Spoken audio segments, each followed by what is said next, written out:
Jai Gurudev everyone, my name is Someshwar. I welcome all of you on behalf of Art of Living Organization to योग Vasishtha morning session.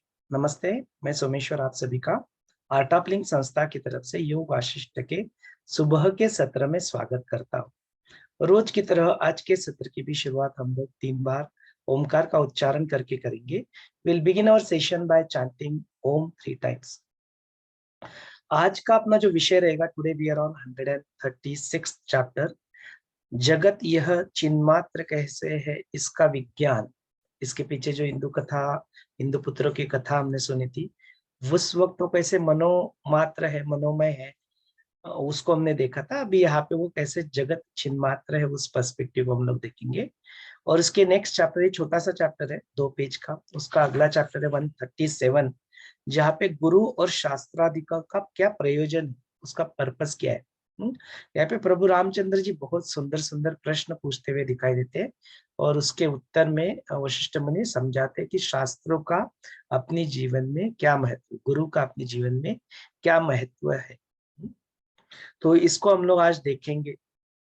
चलिए सब लोग आराम से बजे। इसके लिए जो वीडियो जो नंबर है, वीडियो नंबर 153, जो यह आज का जो प्रश्नोत्तर का जो वीडियो सेशन अपलोड हो जाएगा, तो उसके डिस्क्रिप्शन में आपको जो 153 नंबर का जो वीडियो है वो यूट्यूब चैनल पे अपने अवेलेबल है, उसके लिंक्स भी आपको मिल जाएंगे। तो आपको चैप्टर नंबर 136, 137 टॉपिक भी मैंने बता दिया आपको, वो आपको पढ़ने हैं।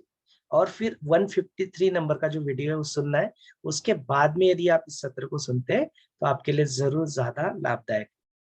चलिए आज के सत्र को आगे बढ़ाते हैं। सब लोग आराम से बैठ जाए, रीढ़ की हड्डी को सीधा कर ले, गर्दन को सीधी कर ले, कंधों को ढीला छोड़ दे, चेहरे पे एक हल्की सी मुस्कान, तृप्ति का भाव। एक साधारण सांस अंदर ले और छोड़ दे। एक गहरी लंबी सांस अंदर ले, पूरी तरह से छोड़ दे।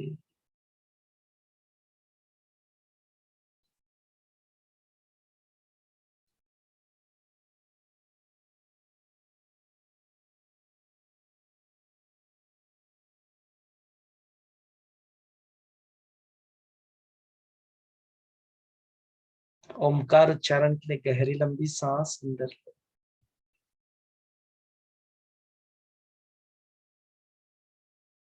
ओम।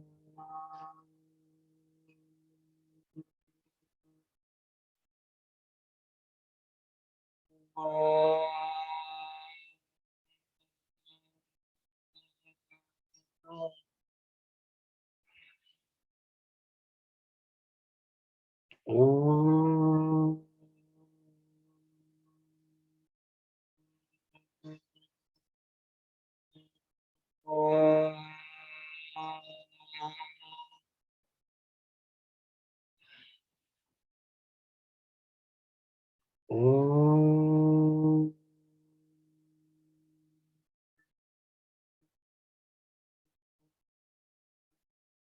ओम।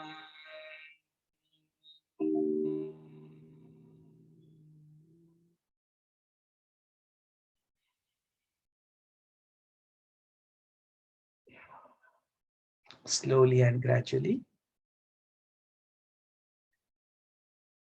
अपनी प्यारी सी आंखें खोल सकते हैं।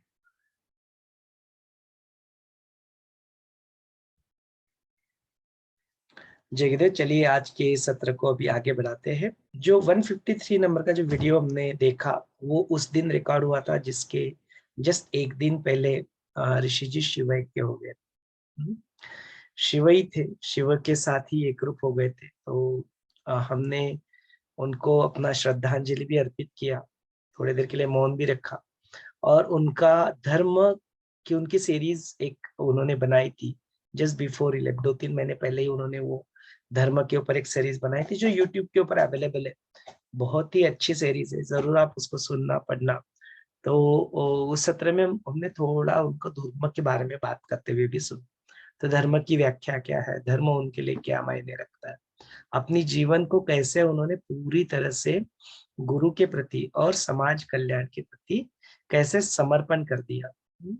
माने एक साधु, एक आत्मज्ञानी, एक जीवन मुक्त अपने जीवन में कैसे जीवन जी सकता है, कैसा उनका जीवन होना चाहिए, उसके ज्वलंत उदाहरण ऋषि जी ने यहाँ पे प्रस्तुत किया।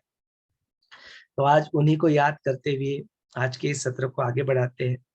इस सत्र को आपके हवाले कर देते हैं। जो भी मन में आपके प्रश्न आ रहे हैं उनको आप यहाँ पे प्रस्तुत कर सकते हैं और उसके ऊपर हम लोग फिर यहाँ पे चर्चा करेंगे। Over to you all. जय गुरुदेव। Jai Gurudev, and a very good morning to all of you. Yes, so Someshwar ji, can I ask you the question relating this session today? Yes, please proceed, Sangeeta. Thank you. So हम देखे आ रहे हैं इतने दिनों से कैसे कैसे हम योग वशिष्ठ जब हम पढ़ते हैं तो this itself is a scripture. If you go to see, it is giving us the way for moksha. Right? So what is the purpose and importance of these scriptures in our life? And what is the importance of having Guru in our life? Are the two main questions which I would like to have the answer, so that हमारी जिंदगी में उनका क्या महत्व है जो हम पढ़ते हैं अपने जो जैसे अभी हम योग वशिष्ठ पढ़ रहे हैं तो these scriptures in our life and having guru in our, तो गुरु जब हमारे जीवन में आता है तो वो हमको कैसे पार पहुंचाते हैं. So these are the two questions. Yes. Over to others also. Sure Sangeeta ji, इसके बारे में भी आज चर्चा करेंगे और कुछ प्रश्न है तो उनको भी सुन लेते हैं. हाँ Rama ji, can ask you. जय गुरुदेव. मेरे प्रश्न है कि हम लोग शास्त्र एंड गुरु के ये से अध्ययन से शास्त्र ज्ञान होते हैं, लेकिन जब तक हमारे अपरोक्ष अनुभव नहीं होता है, जो इंद्रिय के परे है, जो अनुभव इंद्रिय के परे है, जो अपरोक्ष अनुभव मतलब प्रत्यक्ष अनुभव जो है, जो अनुभव दो तरह के होता है ना, तो अपरोक्ष अनुभव जब तक हम इंद्रियों से जो देख रहा है वो तो एक अलग तरह के अनुभव है, लेकिन जो इंद्रिय के परे के जो अनुभव है वो अनुभव अपरोक्ष अनुभव, इसको गुरु के सहायता से होते हैं. वो मेरा आत्मानुभव है कि जो माया सबल रूप ब्रह्म यही सर्वात्मक है, ये अनुभव हमें कैसे होगी. और दूसरा प्रश्न है, स्मृति और संस्कार में क्या डिफरेंस है. स्मृति और संस्कार में what is the difference between Smriti and संस्कार.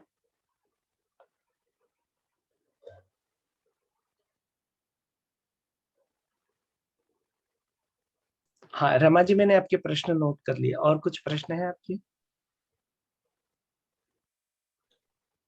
चलिए. हाँ बोलिए. जब हम जीव भाव को प्राप्त करते हैं, चेतन सभा भी जीव प्राप्त होता है, तो जीव भाव से जो जब हम प्राप्त होते हैं तब हमारे स्वरूप को मैं कैसे जानूं कि हमें ये जीव भाव में हमें क्या क्या करना चाहिए, क्या क्या मेरा रास्ता क्या है, वो गुरु के हाथ पकड़ कर ही हमें होता है. तो इसका प्रदर्शित पथ को हमें जानना है, इसके बारे में थोड़ा बताएं.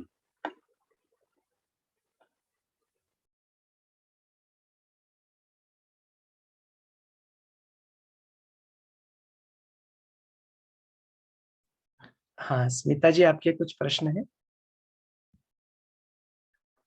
जय गुरुदेव. यहाँ एक प्रश्न है, प्रत्यक्ष सिद्ध देहाचा अपलाप ज्ञानी पुरुष के दृष्टि से देह और उसके अवयव यह सब स्वप्न देह के जैसे चिन्मात्र ही है, तब देहावय कहाँ के, नाड़ी का जो हमारे अंदर जो नाड़ी अस्थि पंजर जो है ये कहाँ के, चित्त तो ज्योति रूप स्वप्न में अप्रतीत अजड़ देह के जैसे. हाँ, यह देही अप्रतीक अजड़ चिन्मात्र आकाश ही है, ऐसे तू समझ ले. दोनों हाथ भी संविद है, हमारे इंद्रिय समूह भी चेतन संविद ही है. तो इसका थोड़ा एक्सप्लेनेशन करके देना. प्रत्यक्ष सिद्ध देहाचा कहाँ पे रेफरेंस कहाँ पे पढ़ गए आप इसको? 741 741. हाँ, प्रत्यक्ष Okay. सिद्ध देहाचा अपलाप. हाँ, ओके. और यहाँ फिर बताया कि एक से ही सहस्त्र होते हैं और सहस्त्र से ही एक होता है. तो ये कैसे होता है?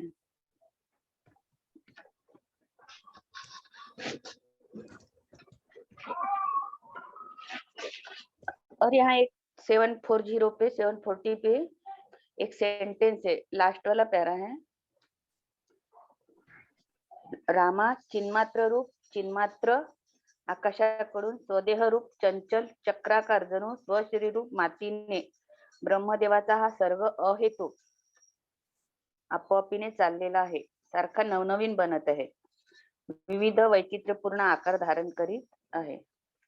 तर इसका एक्सप्लेनेशन देना. कहाँ पे है ये? 740 लास्ट पैरा.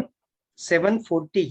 हाँ 740 ओके, वहां पे लास्ट पैरा. रामा चिन्मात्र रूप चिन्मात्र आकाशाकडून स्वदेह रूप चंचल चक्राकार जणू स्वशरीर रूप मातीने ब्रह्मदेवाचा हा सर्ग अहेतू आपोआपने चाललेला आहे, सारखा नवनवीन बनत आहे, विविध वैचित्र्यपूर्ण आकार धारण करीत आहे.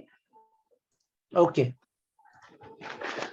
136 से लेना है ना आज चैप्टर. हाँ, 136 भी कवर करना है आज. ओके. जय गुरुदेव.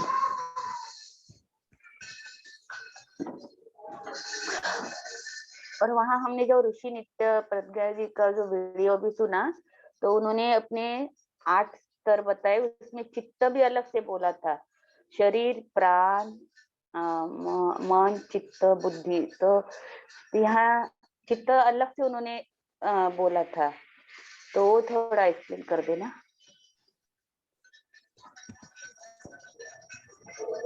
बहुत सुंदर वीडियो था, बहुत ही बढ़िया. उसमें धर्म के बारे में बताया था, तो उसके बारे में थोड़ा एक्सप्लेन कर देना.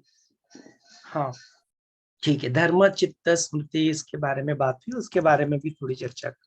अच्छा सोमेश सर, धर्म का डेफिनेशन जो धाराएं थी वही धर्म है, ये थोड़ा बताना मुझे. ठीक. धर्म का डेफिनेशन जैसे ठीक. जो धाराएं थी वही धर्म होता है, जो शास्त्र में लिखा हुआ है उसी को हम बता रहे हैं. तो धर्म का क्लियर डेफिनेशन. हाँ,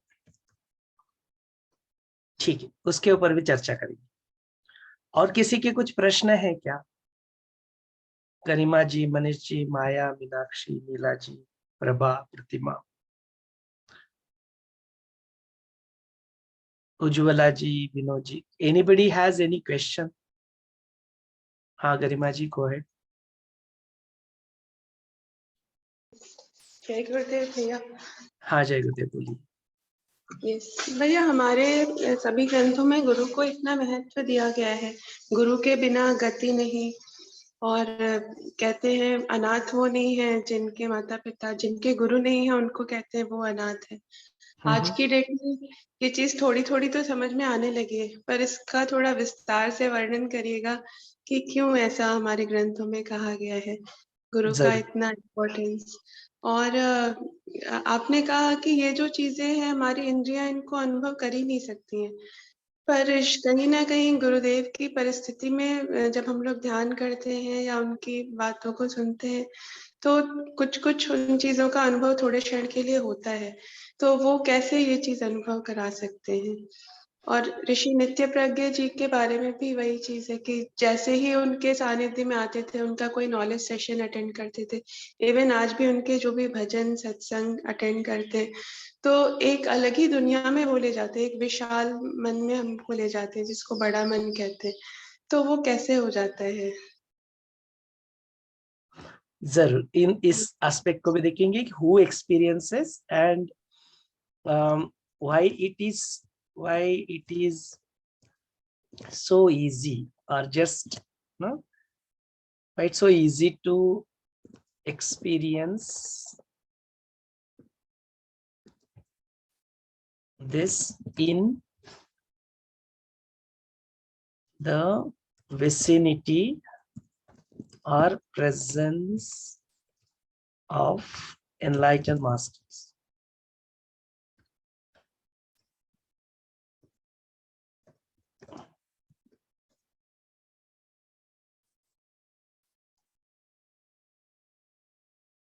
इस एस्पेक्ट को भी देखेंगे। और किसी के कुछ प्रश्न हैं? अच्छा सोमेश सर, आप ही का बात मैं कह रही हूँ। आप बार बार बोलते हैं ना कि इंफॉर्मेशन जब तक नॉलेज में कन्वर्ट नहीं होता है तब तक वो ज्ञान नहीं होता है। हाँ, तो इंफॉर्मेशन को जैसे मैं शास्त्र कुछ पढ़ी पाठ की, मेरे अंदर ज्ञान तो समाया, लेकिन वो information from information to knowledge, ये जो प्रोसेस है। ठीक है, इसके बारे में भी बात करते हैं। इंफॉर्मेशन टू नॉलेज और विजडम कैसे होता है, बिकॉज जो जिसको हम लोग ज्ञान कहते हैं ना, वो असलियत में वो ज्ञान नहीं है जब तक ना वो उस व्यक्ति वस्तु परिस्थिति या जो सिचुएशन है उसके लिए वो अप्लाई ना कर दे। अदरवाइज एक गीता का सेंटेंस आप उठाओ और that can become same sentence can become a problem for somebody, है ना, यदि वो सही मायने में उसको यूज ना करे तो। बोले गीता में लिखा है ऐसा न कोई मरता है न कोई मारता है, यदि ऐसा करे तो अमर है। फिर मेरे हाथ में है चाकू तलवार, मैं चलाओ किसी के ऊपर भी, वैसे भी वो सामने वाला मरने वाला है नहीं।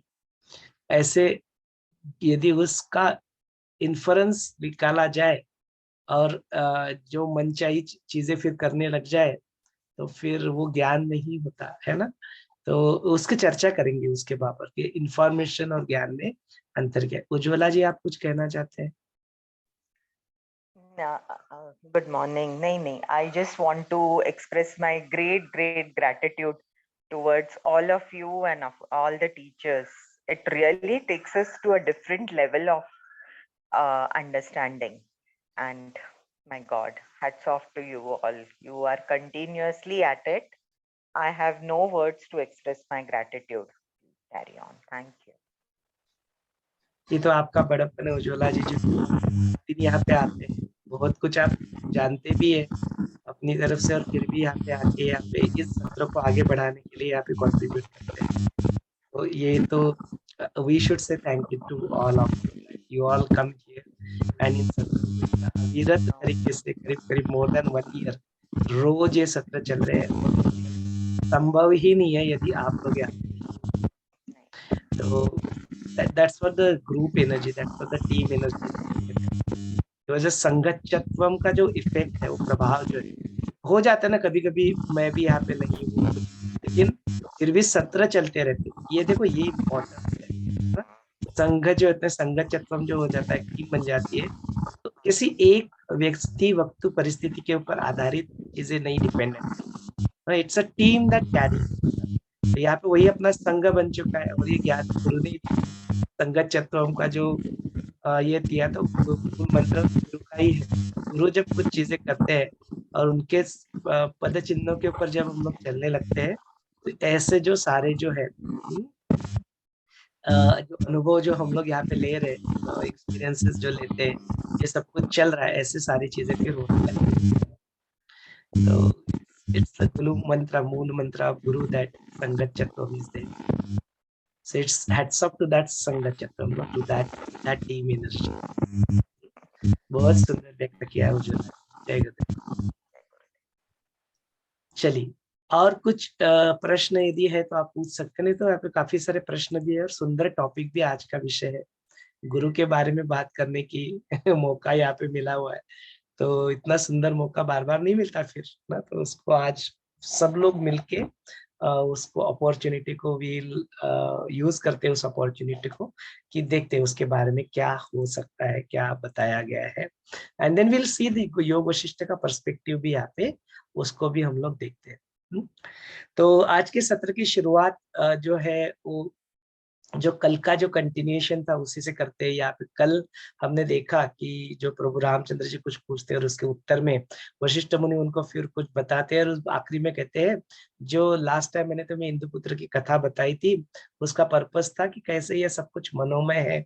वहां पे माइंड पे ज्यादा फोकस था, लेकिन अभी तो निर्वाण प्रकरण आ चुका है, अभी तो निर्वाण की स्थिति में पहुंचने ही ऐसे पहुंच ही गए ऐसे समझे। तो बोलते अब फिर उसी इंदुपता की पुत्र की कथा को मैं जगत कैसे पूरा सिर्फ एक चिन्ह मात्र है, जस्ट एक ही कॉन्शियसनेस का कैसे एक्सपांशन है, उस चिन्ह मात्र स्थिति को यहाँ पे बताते। देखो दोनों नॉलेज आ रहे हैं यहाँ पे। अभी एक पर्सपेक्टिव जो था कि जगत मिथ्या है ना, जगत है ही नहीं। बोले अभी जो है वो इट्स गोइंग इनटू दैट स्थिति, आई एम समथिंग, मैंने कुछ अपना कुछ एक कॉन्सेप्ट था उसको तोड़ दिया, बोलते यू आर नथिंग। एंड अभी और यू आर नथिंग से निकाल के नाउ ही is putting you into you are everything, कि आप सब कुछ हो। माने आई एम समथिंग से निकल के आई एम नथिंग में पहुंच के now you are going into I am everything. तो वही हो गया कि यह जो सारा जगत था जिसको हम लोग कुछ कुछ मान रहे थे, वस्तु, व्यक्ति, परिस्थिति, देह, शरीर, वो सारे समथिंग को निकाल के नथिंग में पहुंचा के कि ये जगत सब मिथ्या है और जब सिर्फ एक ही है। और अभी वो नेक्स्ट लेवल पे जा रहे हैं कि सारा जगत जो है वो सब सब चिन्मात्र है, मतलब एवरीथिंग इज चिन्मात्र।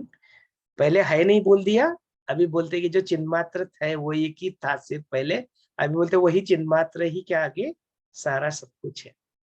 नो सो जो विज्ञान भैरव वाला जो एस्पेक्ट है, जो कि है ड्युअलिटी नहीं है यहाँ पे, नॉन ड्युअली है, एक ही है, बट वही शिव है, शांत रहता है तो शिव है, जो वाइब्रेशन में आता है, स्पंदन में आता है तो शक्ति है, और वो शक्ति और शिव शक्ति का जो एक्सपांशन है वही ये जगत है।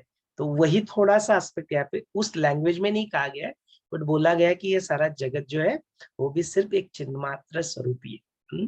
असलियत में चिन्मात्र के अलावा और कुछ नहीं, एवरीथिंग इज चिन्मात्र। नाउ समथिंग से लेके नथिंग, नथिंग से लेके नाउ एवरीथिंग इज चिन्मात्र, इस स्थिति में यहाँ पे आ जाए। तो उस कथा को भी यहाँ पे देख लेते हैं और फिर देखते हैं उसके सारे जो एस्पेक्ट, कैसे ये जगत सिर्फ एक चिन्मात्र है, फिर एक का सहस्त्र, सहस्त्र का एक कैसे हो जाता है, ये सारी चीजें। और जो मन जो है वो जड़ वस्तु को धारण कैसे नहीं कर सकते, ये भी एक टॉपिक आता है। तो उसको आगे बढ़ाने के लिए लेट अस फर्स्ट एक भूमिका बांधने के लिए हम लोग जो इंदुपुत्रों की जो कथा है उस कथा को एक संक्षिप्त रूप में यहाँ पे विल रिसाइट अगेन। तो जो अपनी कहते हैं कि जो वशिष्ठ मुनि कहते हैं रामा, लास्ट टाइम ने उत्पत्ति प्रकरण में मैंने तुम्हें इंदुपुत्र की कथा वहां पे बताई थी, वहां पे जो ब्रह्मदेव होते हैं वैसे मनोधारणा वो जो इंदु के पुत्र रहते हैं वो कर लेते हैं, और फिर उनके दीर्घ तप से कैसे वो खुद ही सृष्टिकर्ता जो सर्वेश्वर कैसे बन जाते हैं ये बताते हैं। लेकिन आज उस कथा को बताने का जो पर्सपेक्टिव जो है वो जगत कैसे चिन्मात्र हुआ है। तो फिर बताते कि ऐसे ही एक ब्रह्मांड में एक भूमि प्रदेश में इंदु नामक एक महातपस्वी ब्राह्मण हुआ करते थे। उनकी महातपस्वी जो उनकी पत्नी भी वहां पे थी, तो उनका जो अपना दिनचर्या जो था वो तपश्चर्या, वेदाध्यान, यज्ञादि अनुष्ठान इत्यादि कर्मों से तत्पर जनु वो धर्म का आधार स्तंभ के रूप में ही अपने आप को वहां पे एस्टैब्लिश कर चुके थे। बोलते ऐसे तपस्वी जो थे उनके सद्गुणी जो 10 पुत्र उनके थे, सर्वश्रेष्ठ सर्वगुण संपन्न पुत्रों का आधार जो था वो पिता जो ब्राह्मण थे वो एक दिन अपने शिवैक्य हो गया, वो मरण प्राप्त कर लिया। तो बोलते उसके बाद में जो उनकी पत्नी थी वो भी उस वक्त जो था कि अपने पति नहीं है तो उनके साथ साथ उन्होंने भी अपने आयुष्य का उद्देश्य समाप्त हो गया, ऐसा करके उन्होंने भी अपना जो है समर्पण कर दिया। तो उसके बाद में जो ये 10 पुत्र थे फिर उनको उन्होंने सारा जो अपना उत्तर क्रिया वगैरह करके उन्होंने अपने जीवन का उद्देश्य पहचानने के लिए अपना कॉन्टेम्पलेशन शुरू किया। तो बैठ के जब मंथन हुआ, चर्चा हुई, तो उनको लगा यार ब्रह्मदेव इज द अल्टीमेट, वही सृष्टि करता है, वही सृष्टि का रचयिता है। तो यदि अपने आप को उस चीज को अनुभव करना है तो हमें वो ब्रह्मांड अपना खुद का बना के हमें खुद ही ब्रह्मदेव वहां पे बन जाएंगे। इस संकल्प को लेके वो अपना ध्यान और तपश्चर्या शुरू करते हैं। उनका शरीर तो यहाँ पे नष्ट हो जाता है, लेकिन चित्त स्वरूप में वो जो है सूक्ष्म आतिवाहिक शरीर में उसमें जाके वो क्या करते हैं, अपने ही चित्ताकाश में खुद ही उसके ब्रह्मा बन जाते हैं, उस स्थिति को प्राप्त कर लेते हैं ब्रह्म पद को, और फिर वो क्या करते हैं, अपना ही 10 ब्रह्मांड वहां पे बना लेते हैं। तो बोलते हैं इससे 10 ब्रह्मांड वहां पे बना लेते हैं। तो वो जो ब्रह्मा जो रहते हैं, जो अपना जो कल्प जो होता है, एक दिन का कल्प उनका होता है, दिन और रात मिलके एक कल्प होता है, तो उसके कल्पांत हो जाता है। और रात की जो सुषुप्ति अवस्था के बाद जो नेक्स्ट दिन वो क्या करते, जब होराइजन पे उठ के देखते तो उनको 10 सर्ग वहां पे, सर्ग माने ब्रह्मांड ना, सर्ग बोला जाता है, वर्ड आता है। तो बोलते 10 सर्ग उनको दिखते, ब्रह्मांड दिखते हैं। वो जाके देखते हैं, अरे बिल्कुल मेरे जैसे ही एग्जैक्टली सेम ब्रह्मांड है ये। बोलते ये कैसे हो गया, क्या हो गया, इस तरह से वो ब्रह्मदेव अचंभित होते। तो उसी में से एक सर्ग से अपने सूर्य देव रहते, वन ऑफ द सूर्य देव को आप बुलाते हैं और उनके साथ उनका चर्चालाप होता है। तो यहाँ पे जो स्थिति जो बताई है कि ऐसे अखंड धारणा का जो अपने मन में यदि कुछ हम लोग ठान लेते हैं और उसी के ऊपर अपना संयम लगा देते हैं, पूरा अपना धारणा ध्यान और अपना जो समाधि उसी चीज के ऊपर हम लोग जब लगा देते हैं, तो वो उसको प्राप्त करने के लिए बोलते हैं सारा ब्रह्मांड भी अपना अपने आप को मॉडिफाई कर देता है, एंड आप ब्रह्म पद को भी आप अपने जीवन में प्राप्त कर सकते हैं। इस तरह से ये एक चीज हमको यहाँ पे सीखने को मिलती है। So this one of the learning जो टेक अवेज है कि अपने जीवन में अपना पूरा संयम लगा दो किसी चीज के ऊपर, यदि तुम्हें कुछ प्राप्त करना है, फिर बी इट तुम्हारी छोटी छोटी कामनाएं जो है उसके वो बात हुई, या फिर उसका जो अल्टीमेट गोल जो है अपना मुक्ति मोक्ष प्राप्त करने की जो बात हुई, दोनों केसेस में अपना वो संयम, अपना वो 100% शत% वर्तमान में यदि आप लगा पाओ, तो इस सृष्टि में कोई असंभव चीज नहीं है जिसको आप अपने जीवन में इसको नहीं कर सकते। इस तरह से ये सीखने को मिलता है। दूसरा चीज यहाँ पे जो सीखने को मिलता है, तो बोलते हैं ये जो इंद्रपुत्र थे, ये 10 के 10 जो थे, उसमें देह को नष्ट हो गए, लेकिन उनके जो केवल मानस देह से, सूक्ष्म ज्योति रूप देह से संकल्पा सब ये दीर्घ काल तक वैसे ही रहे। तो कालांतर से देह रहे ज्योति से 10 चित्त हुए, परिपक्व होने की वजह से उसके 10 देह और ब्रह्मांड रूप में वो परिवर्तित हो गए। उनकी जो चित्त थी वो आत्म चैतन्य, उनकी जो इच्छा थी वही सकल जगत वहां पे बन गया। और वही अत्यंत स्वच्छ स्फटिक जैसा स्थूलाकार रहित जो उनका विश्व संविदमय चेतन शुद्ध सत्वात्मक द्रव्य होता है, उसी से वही भूमि वर्त पर्वत इत्यादि चिदात्मक होते हैं। ऐसे तो जान अभी उनको बताते हैं राम को कि देखो वहां पे कुछ था क्या, कोई फिजिकल चीज वहां पे थी क्या, नहीं बोले वो सब कुछ चित्त में था, सब कुछ इट्स ऑल देयर ना। तो बोलते हैं यही चैतन्य का ऐसे ही स्वरूप होता है, ऐसे तुम यहाँ पे जानो दे, वहाँ पे फिजिकल वहाँ पे कुछ नहीं हुआ था, जस्ट चित्त में ही वो सारे ब्रह्मांड वहाँ पे तैयार हो गए थे। ऐसे तुम इसको देखो, तो सारे के सारे जो थे वो चिदात्मक थे। ऐसे इंद्रपुत्र के जो जगदेव सृष्टि रूप को प्राप्त हो गए, माने उनके जो संकल्प थे उसके निश्चय से दीर्घ तप से वो जगत रूप को आ गए। ऐसे ब्रह्मदेव का संकल्प जगत रूप से प्राप्त होते दिखता है, उनमें कुछ वस्तु जड़ या अचित है ऐसा नहीं है। इसीलिए रामा इस जगत के ब्रह्मदेव में कोई भी चीज वस्तु जड़ नहीं, इसलिए कहते हैं यहाँ पे कुछ भी चीज में से कोई जड़ नहीं, इट्स ऑल सब कुछ जो है वो चेतन रूप में, it is there in the चेतन अवस्था, इस चेतन रूप में ये सब कुछ है। ऐसे ही तुम इस रूप को देखो। बोलते हे रामा ऐसे चिन्मात्र रूप में यहाँ पे जो आकाश की बात, ये स्वदेह रूप में चंचल चक्राकार जनु शरीर स्व शरीर रूप से माती से जो ब्रह्मदेव का सर्ग अहेतु जो अपने आप चलता है, वैसे जैसे हर क्षण वो नव नीत रहता है, ऐसे विविध वैचित्र्यपूर्ण आकार वो धारण कर लेता है। ऐसे यहाँ पे बताया। तो बोलते हैं जो मन जो होता है वो जड़ वस्तु की धारणा नहीं कर सकता। हे रामा ऐसे विविध इंद्रियानुभव जो होते हैं, उसका ज्ञान, उसकी जो संविद जो होती है, उसका विशेष रूप से जो अनुभव जानी जो स्मृति होती है, उस स्मृति को उत्पन्न करने वाले जो संस्कार होते हैं, उसे अर्थ और गोचर, इसकी वजह से जो सर्व विषयों में प्रकट होने वाला वस्तु विषय कल्पनाकार जो चिन्मात्र रूप व्यक्त वहां पे करता है, उसी के कारण जड़ वस्तु जो मन जो है दर वस्तु धारण नहीं करता था, इसका जो अर्थ है वो सर्व स्थूल विषयों की कल्पना मात्र मन में करता है। चेतन लहरी में आत्म में ही ये होता है। इसलिए रामा इंद्र पुत्र की जो सर्व जो जगह जो सर्व जो सर्ग है वो सिर्फ और सिर्फ एक चेतन आत्मा ही है। इसी दृष्टि से तुम उसको देखो। इसी तरह से बोलते जगत में यह जगत ब्रह्म संकल्प मात्र है। यह दृष्टि जो जो जितने जल्दी दृढ़ कर लेता है उसके सारे दुख शीघ्र ही विलय हो जाते हैं। इसके अपोजिट जो व्यक्ति जगत के इन प्राणी पदार्थों के ऊपर दृष्टि रखता है और उसी को अपने सुखों का साधन मानता है, उस जगत के जाल में अधिक वो उसमें फंसता जाता है, तो उसी के फिर दुख क्या होते हैं, धीरे धीरे बढ़ते जाते हैं। बोलते हैं ऐसे राग द्वेष से दीर्घ संस्कार तक जो अंध मूड होने वाला जो है, वो आत्मदृष्टि की जो उपेक्षा करते हैं, ऐसे लोग संसार में वज्र की भांति उनके लिए दृढ़ हो जाता है संसार, और कभी वो उसके लिए फिर शांत नहीं हो पाता है। इस जगत की आकृति नहीं है, उत्कर्ष अपकर्ष नाश नहीं है, इसकी कोई सत्ता नहीं है, असत्ता नहीं है, तो केवल आत्म में, केवल शांत परम तत्व में विकल्प रूप से यह भाषित होता रहता है। आकाश में जैसे आकाश, ज्ञान प्राप्ति में जैसे ज्ञाति वैसे स्थिति है, वैसे ही यह सार्व जो है जागृति में एक स्वप्न के भांति यहाँ पे होता है। तो फिर बोलते प्रत्यक्ष सिद्ध जो देह का जो अपलाप कैसे होता है, तो बोलते ज्ञानी पुरुषों की दृष्टि से देह उसके अवयवादिक जो स्वप्न देह के भांति चिन्मात्र ही यह होते हैं।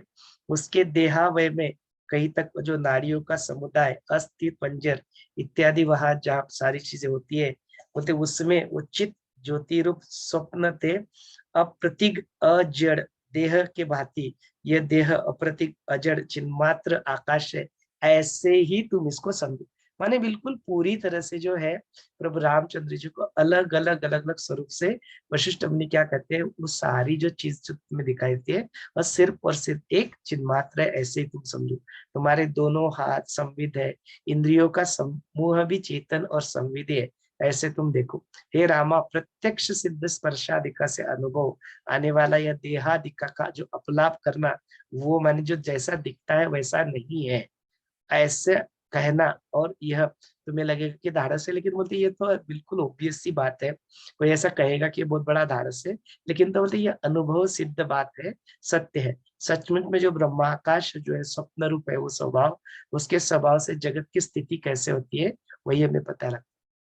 बोलते इसमें यही चीज है रामा, जो एक जो है वो सहस्त्र बन जाता है, और जो सहस्त्र है फिर से एक रूप में वास्ता, माने वही बात बताई। रामा जैसे इंद्रपुत्र का संकल्प जगत की समूह से लक्षावधि भूते तैयार हो गई, इसके उलट जो सहस्त्रावधि संविद था उसी का एक रूप हो गया। जैसे सैकड़ों नदियां एक समुद्र हो जाता है, वैसे ही जो घंटा, दिन, महीना, ऋतु, संवत्सर सब कुछ मिला के एक काल हो जाता है। वैसे प्रलय काल में सर्व सृष्टि के आखिर में जैसे ब्रह्मा विष्णु महेश ये सर्व सर्ग मिलके एक रूप तत्व रूप बन जाते हैं, वैसे ही जिस घर में कई सारे दीप लगाए होते हैं लेकिन उनकी अनेक छायाओं में जैसे एक रूपता दिखाई देती है, वैसे ही यह सर्वशक्तिमान ईश्वर की एक ही शक्ति अनेक रूपों में यहाँ पे भासमान होने लगती है। एक में ही एक मिल जाने से जैसे छाया प्रकाश मूर्त रूप हो जाती है, वैसे उसके अंत रहित असंख्य नेत्र, शिर, कंठ, उदर इत्यादि अंग से व्यक्त उसके पीछे जो लपने वाला गणनाहीन जो होके रहता है, ऐसे अमूर्त आकाश रूप सन्मात्र स्तूप रूप में मैं ही स्थिर हूँ, अजय हूँ, मौन हूँ, विकल्प शून्य हूँ, मैं ही हूँ, ऐसा ही तुम इस बात में मानो। ऐसे विषयों में इससे अलग कल्पना करना व्यर्थ है। माने इसके यहाँ पे किस तरह से वो पूरे के पूरे जो सारे चीज है उसको रिडायरेक्ट करके कैसे वो यहाँ पे बोलते कि एक ही चिन्ह मात्र यहाँ पे, इसके अलावा यहाँ पे सृष्टि में और कुछ भी चीज यहाँ पे स्थित नहीं होता। तो बोलते पूरा का पूरा जो जगत है जो है वो सिर्फ और सिर्फ एक चिन्ह मात्र है, इसी रूप में तुम इसको देखो, इसी रूप में जानो। इसके चैप्टर के ऊपर कुछ कुछ प्रश्न है, उन प्रश्नों को भी यहाँ पे ले लेते हैं। एक्सपीरियंस ऑफ आत्मानुभव, देन स्मृति और संस्कार में डिफरेंस, गुरु विना गति नहीं, देह और ज्ञानी पुरुषों की दृष्टि कैसे होती। तो this is what we covered कि देह और ज्ञानी पुरुषों की दृष्टि कैसे होती है। तो बोलते हैं वो जो ज्ञानी पुरुष होते हैं उस देह को क्या करते हैं, वो सिर्फ चिन्मात्र रूप में देखते हैं ना। वो देखते कि दिख तो रहा है देह, भाषित तो हो रहा है, लेकिन ये भासमान है, ये स्वप्नवत भी हो सकता है। ऐसे ही दृष्टि से जो है वो ज्ञानी उन देह को देखते हैं। तो वो एक है, एक से ही सहस्त्र और सहस्त्र से एक चीज कैसे होती है। तो वही बात है कि जिस चीज को तुम अलग अलग नाम रूप फॉर्म में यहाँ पे देखते हो तो बोलते वो एक ही शक्ति का जो है अलग अलग जो स्वरूप होता है, बस बाकी और कुछ नहीं। जैसे एक ही सोने से कई सारे अलंकार बन जाते हैं, एक ही मिट्टी से कई सारे अलग अलग पात्र बन जाते हैं, मतलब वैसे एक ही चिन्मात्र, एक ही चैतन्य से ये सारे जो नाम और फॉर्म है वो उत्पन्न हो जाते हैं, भाषित ही उत्पन्न हो जाते हैं, कल्पित ही उत्पन्न हो जाते हैं, लेकिन एक ही चैतन्य के वो अलग अलग हो जाते हैं। वैसे ही जैसे the energy can neither be created nor be destroyed, but it can be transformed from one form to another form। एक ही ऊर्जा जो होती है, तो ऊर्जा का स्रोत ना तैयार होता है ना उसको नष्ट किया जा सकता है, लेकिन उसको एक फॉर्म से दूसरे आकार में हम लोग क्या करते हैं, ट्रांसफॉर्म करते हैं। वैसे ही फिर पोटेंशियल एनर्जी, जो काइनेटिक एनर्जी, इलेक्ट्रिकल एनर्जी, वो सारे अलग अलग एनर्जी के फॉर्म में वो आ जाते हैं। तो बोलते वही एक से सहस्त्र तैयार हो जाते हैं, सहस्त्र से फिर से एक रूप होके ही। तो बोलते जब जगत का जो विस्तार होता है तब एक से सहस्त्र तैयार हो जाते हैं, जगत का जब लय होता है तो बोलते ये सारे के सारे सिमट के फिर से एक ही हो जाते हैं। तो इस बात को विज्ञान भी यहाँ पे मानता है। जो यहाँ पे यदि आप उस वीडियो को, यहाँ पे जो डिस्कवरी प्लस के कुछ वीडियोस है, हाउ द यूनिवर्स वर्क्स, उसको देखेंगे तो बोलते ये जगत जो, उसमें जो दो शक्तियों के बीच में वहां पे लड़ाई चल रही है, कौन सी, गुरुत्वाकर्षण, ग्रेविटी, जो सब कुछ एक साथ खींच के रखना चाहती है, और जो दूसरा जो एक्सपांशन करना चाहती है, मैंने फ्यूजन हो गया, न्यूक्लियर फ्यूजन, तो वो एक्सपांड होना चाहती है, प्रकाश का स्वरूप कैसे एक्सपांड हुआ ना। तो जो एक्सपांशन की शक्ति और जो गुरुत्वाकर्षण की शक्ति, इन दोनों के बीच में क्या कर रही लड़ाई। तो बोलते उत्पत्ति होती है तो क्या होता है, एक्सपांशन होता है, लय होता है तो क्या होता है, सारा का सारा गुरुत्वाकर्षण से it comes to one point and dot, वहीं पे वो लय हो जाता है। इस तरह से यहाँ पे बताया गया। तो वही चीज है जो विज्ञान भी आज इसको उसी रूप में देखता है, जो अपने अध्यात्म में कई सालों पहले इस बात को सेम स्वरूप में यहाँ पे कहा गया था। तो एक ही बात है, मतलब इस सहस्त्रों से एक से सहस्त्र बनना और लय केवल सहस्त्र से फिर से एक बन जाना, मतलब फिर से वही ब्रह्मा विष्णु में जो है एक तत्व के एक ही चिन्ह मात्र सिर्फ रह जाती है। इस तरह से यहाँ पे बताया। So that is where the chapter number 136 ends. फिर जगत ही कैसे चिन्ह मात्र है उसको भी हमने देख लिया। जो कुछ चित्त और स्मृति और धर्म से रिलेटेड कुछ प्रश्न थे, तो चित्त और स्मृति के ऊपर हमने कल बात किया था। तो रमा जी का भी यहाँ पे प्रश्न था कि कैसे वो चित्त के बारे में बात करते हैं, स्मिता जी का प्रश्न था कि धर्म के बारे में बात करते करते ऋषि जी चित्त के बारे में बात करते, बोलते कौन सी चित्त के बारे में बात करते। तो चित्त माने वो स्मृति को ही चित्त कहते हैं, जो तुम्हारे जो स्मृति है उसी को चित्त कहते हैं। कैसे वो निर्माण होते हैं, बोलते तुम्हारे कुछ एक्शंस होते हैं, कुछ क्रियाएं होती है, उसके क्या कर लेते हैं तुम, अपने जो उसके संस्कार बना लेते हैं। संस्कार माने क्या, वो चित्त के ऊपर बने हुए इंप्रेशंस, वही तुम्हारे संस्कार होते हैं।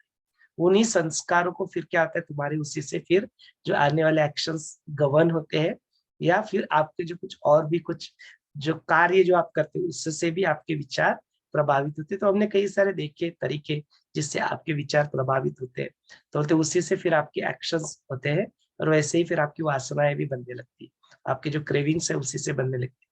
तो यहाँ पे स्मृति संस्कार, उसमें अंतर क्या है ये भी प्रश्न पूछा गया था। स्मृति और संस्कार में कोई अंतर नहीं, माने संस्कार माने क्या, स्मृति तैयार हो जाना, यही आपके संस्कार हो। इसी को कर्माशय भी कहा। तो स्मृति हो गई, संस्कार हो गए, कर्माशय हो गया, ये तीनों चीजें एक ही है ना। उसी को बाद में बोलते कि वही तुम्हारा फिर क्या है, भाग्य है, वो तुम्हारी डेस्टिनी, बिकॉज वो तुम्हारे पास में वैसा घटित हो चुका है। लेकिन बोलते उसके ऊपर मात यदि करना है तो अपना करंट जो पुरुषार्थ है, जो अपना वर्तमान क्षण में अपना 100% देके अपना पुरुषार्थ जो करना है, धर्म अर्थ काम और मोक्ष है, उसको निभाना, तो बोलते उससे तुम क्या कर सकते हो, you can over rule that past. उसको हम लोग ध्यान से इरेज कर सकते हैं, अपने जो प्रेजेंट जो तुम्हारे कार्य है उसके पुरुषार्थ है तो इरेज करते हैं। दोनों के ऊपर बीच में द्वंद्व चलते रहता है, जो ज्यादा प्रबल होता है वो जीत जाता है ना। बोलते तुम्हारे यदि आपके जो संकल्प है, जो आपके कार्य, जो अपना पुरुषार्थ आज का है वो यदि प्रबल है, बोलते वो जीत जाता है। फिर उसके अंदर एक धर्म की भी बात आई, जो धर्म की व्याख्या करने की बात आई, तो बोलते जो तुम धारण करते वही तुम्हारा धर्म। तो बोलते धर्म की व्याख्या करें, बोलते धर्म की व्याख्या कैसे होती है, तो बोलते धर्म माने कोई रिलीजन की बात नहीं होगी, तो we are not talking about any religion here. धर्म की बात यहाँ पे कौन सी हो रही है, तो बोलते जो तुम्हारे लिए आवश्यक है, जो तुमने धारण कर लिया है वो तुम्हारे लिए क्या बन जाता है, धर्म बन जाता है। जो तुम्हारे जो कर्तव्य बन जाते थे, तुम्हारे जो जिस पर्पस के लिए तुम यहाँ पे आए हो, उन कर्तव्य को निभाना तुम्हारे जीवन का क्या बन जाता है, धर्म बन जाता है। तो यही धर्म की व्याख्या है कि अपना धर्म हर किसी का अपना अपना खुद का वैयक्तिक होता है। तो हर किसी का धर्म अपना अलग अलग हो सकता है। जो गृहिणी है उसका धर्म अलग होगा, जिसने संन्यास ले लिया है उसका धर्म अलग होगा, जिसने वहां जो अपने गृहस्थाश्रम में उसका धर्म अलग होगा। तो हर किसी को अपना धर्म, अपना कर्तव्य निभाते रहना, वही उसका धर्म बन जाता है, वही उसका कर्तव्य बन जाता है। बोलते वही इस पुरुषार्थ का एक पहला इंपॉर्टेंट जो स्तंभ है वो बोलते हैं वो धर्म। अब उस धर्म को निभाने के लिए जो तुम्हें एफर्ट्स डालने हैं वो बन जाते हैं तुम्हारे अर्थ, वो बन जाते हैं तुम्हारे अर्थ। जैसे वट एवर, जो इसके लिए पैसा कमाना है तो पैसा कमाना, उसके लिए स्किल्स कमाना है, सीखना, तो वो अर्थ कहलाता है। जो भी एफर्ट्स आप उस धर्म को निभाने के लिए डालते हो वो तुम्हारे अर्थ बन जाते हैं। तो उस अर्थ को निभाना भी अपने जीवन में आवश्यक होता है। फिर किस चीज लिए, तो बोलते अपने जीवन की छोटी छोटी कुछ कामनाएं होती है, छोटे छोटे गोल्स होते हैं, तो बोलते उस गोल्स को भी वो कामना में काम, और वो सारा तीनों मिला के अपने जीवन का मूल उद्देश्य क्या बोलते उसको मत छोड़ना। उस मुक्ति और मोक्ष को अपने जीवन में प्राप्त करना।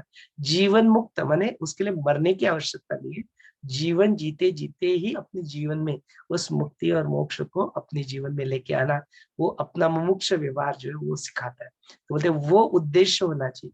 फिर बोलते कुछ भी करो, that's okay, whatever you are doing it's fine.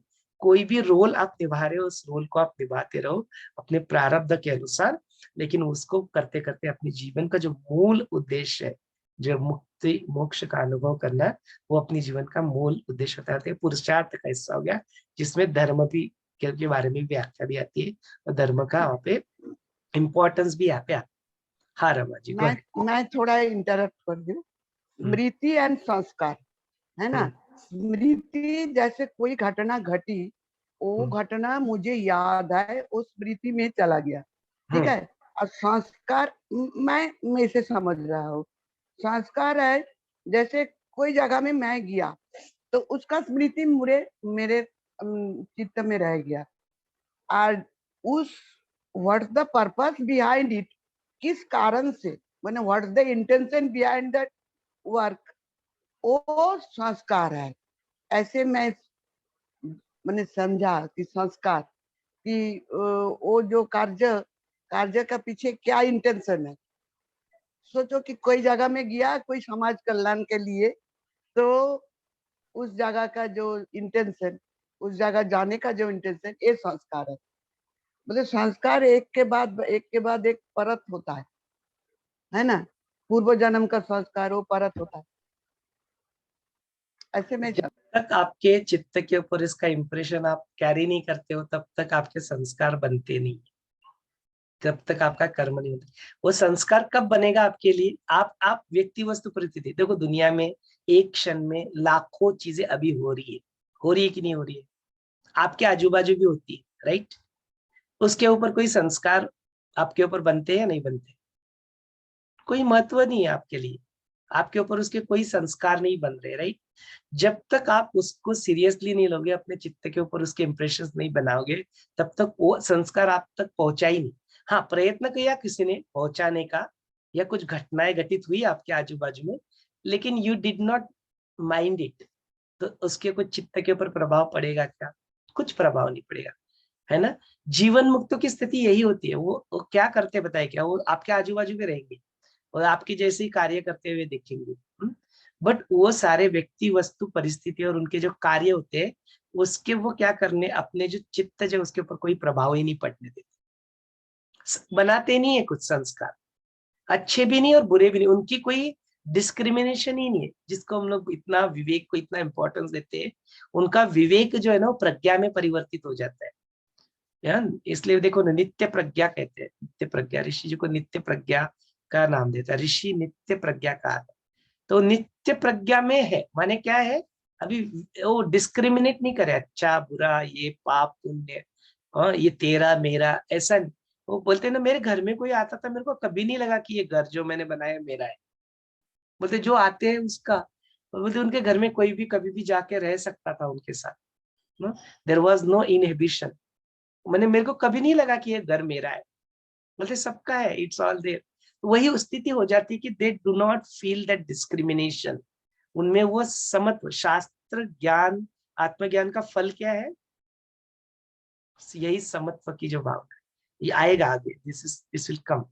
आज नेक्स्ट चैप्टर में आता है। तो बोलते क्या फल है? तो इक्वानिमस स्टेट जो है वो होती है ना, वही होता है। तो इसलिए संस्कार माने आपके चित्त के ऊपर बने इंप्रेशन। अच्छा, संस्कार होने चाहिए या नहीं होने चाहिए? तो बोलते संस्कार तो ऑलरेडी कैरी करके लाए हो, पिछले जन्मों के या इस जन्म के जो कार्य किए, जाने अनजाने में आपके संस्कार हो जाते हैं। Not that you want to make it happen, but आपके कहने या ना कहने से क्या होता है, वो हो जाते हैं इंप्रेशंस आपके चित्त के ऊपर, है ना। तो उन इंप्रेशंस को वाइप आउट करना, या उन जो इंप्रेशंस ऑलरेडी हो चुके हैं वो तुम्हारे कर्म बन चुके हैं, उन कर्मों के कॉन्सिक्वेंसेस तो भुगतना पड़ेगा, या तो भुगतना पड़ेगा या तो डस्टर लेके उसको वाइप आउट करना पड़ेगा। तो जो तुम्हारे मेडिटेशन है वही है, आज का पुरुषार्थ वही है, और अच्छा, जिसके दुखों को भोगना संस्कार, खत्म कर, संस्कारी चरित्र चरित्र बन जाता है ना। हाँ वही कैरेक्टर बन जाता है। Yes. तुम्हारे जैसे संस्कार वैसे तुम्हारा कैरेक्टर, वैसे तुम बिहेव करते हो वैसे बिहेवियर करते हो, तो वही तुम्हारा कैरेक्टर बन जाता है, है ना। तो ये सब एक दूसरे के ऊपर आउटपुट है। Character is the outcome of your संस्कार, है ना। बट संस्कारा की इनपुट क्या है? चित्त के ऊपर इंप्रेशंस, वही तुम्हारे कर्म भी कहलाता है। इसीलिए these are all parallel words, स्मृति, संस्कार, एंड देन कर्माशय, प्रारब्ध, ये सारे पैरेलल वर्ड्स है, एक दूसरे के पैरेलल, इसलिए अंतर नहीं है इसमें कुछ। एक दूसरे के पूरक है। स्मृति, संस्कार, कर्म और कर्माशय, प्रारब्ध, ये सारे एक दूसरे के पूरक है, ठीक है। तो वो, हाँ मनीष जी बोलिए। ये कर्मों के अनुसार, संस्कार के अनुसार हमारा डीएनए भी चेंज हो जाता है कि ये सुना था मैंने। प्रश्न क्या है मनीष जी? प्रश्न पूछिए। ये जो भी एक कर्मों के संस्कार के बारे में भी आप बता रहे हो, तो इस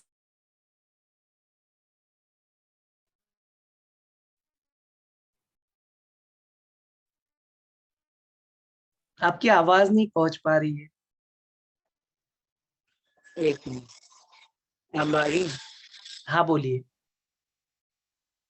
ये जो कर्म और संस्कार के अनुसार हमारा डीएनए भी चेंज हो जाता है। नहीं, there is some internet connectivity का प्रॉब्लम है मनीष जी, हम आपको सुन नहीं पा रहे। तो you can use the chat ना, चैट भी आप कर सकते हो, चैट के ऊपर प्रश्न डालिए। You can ask your question on the chat. हाँ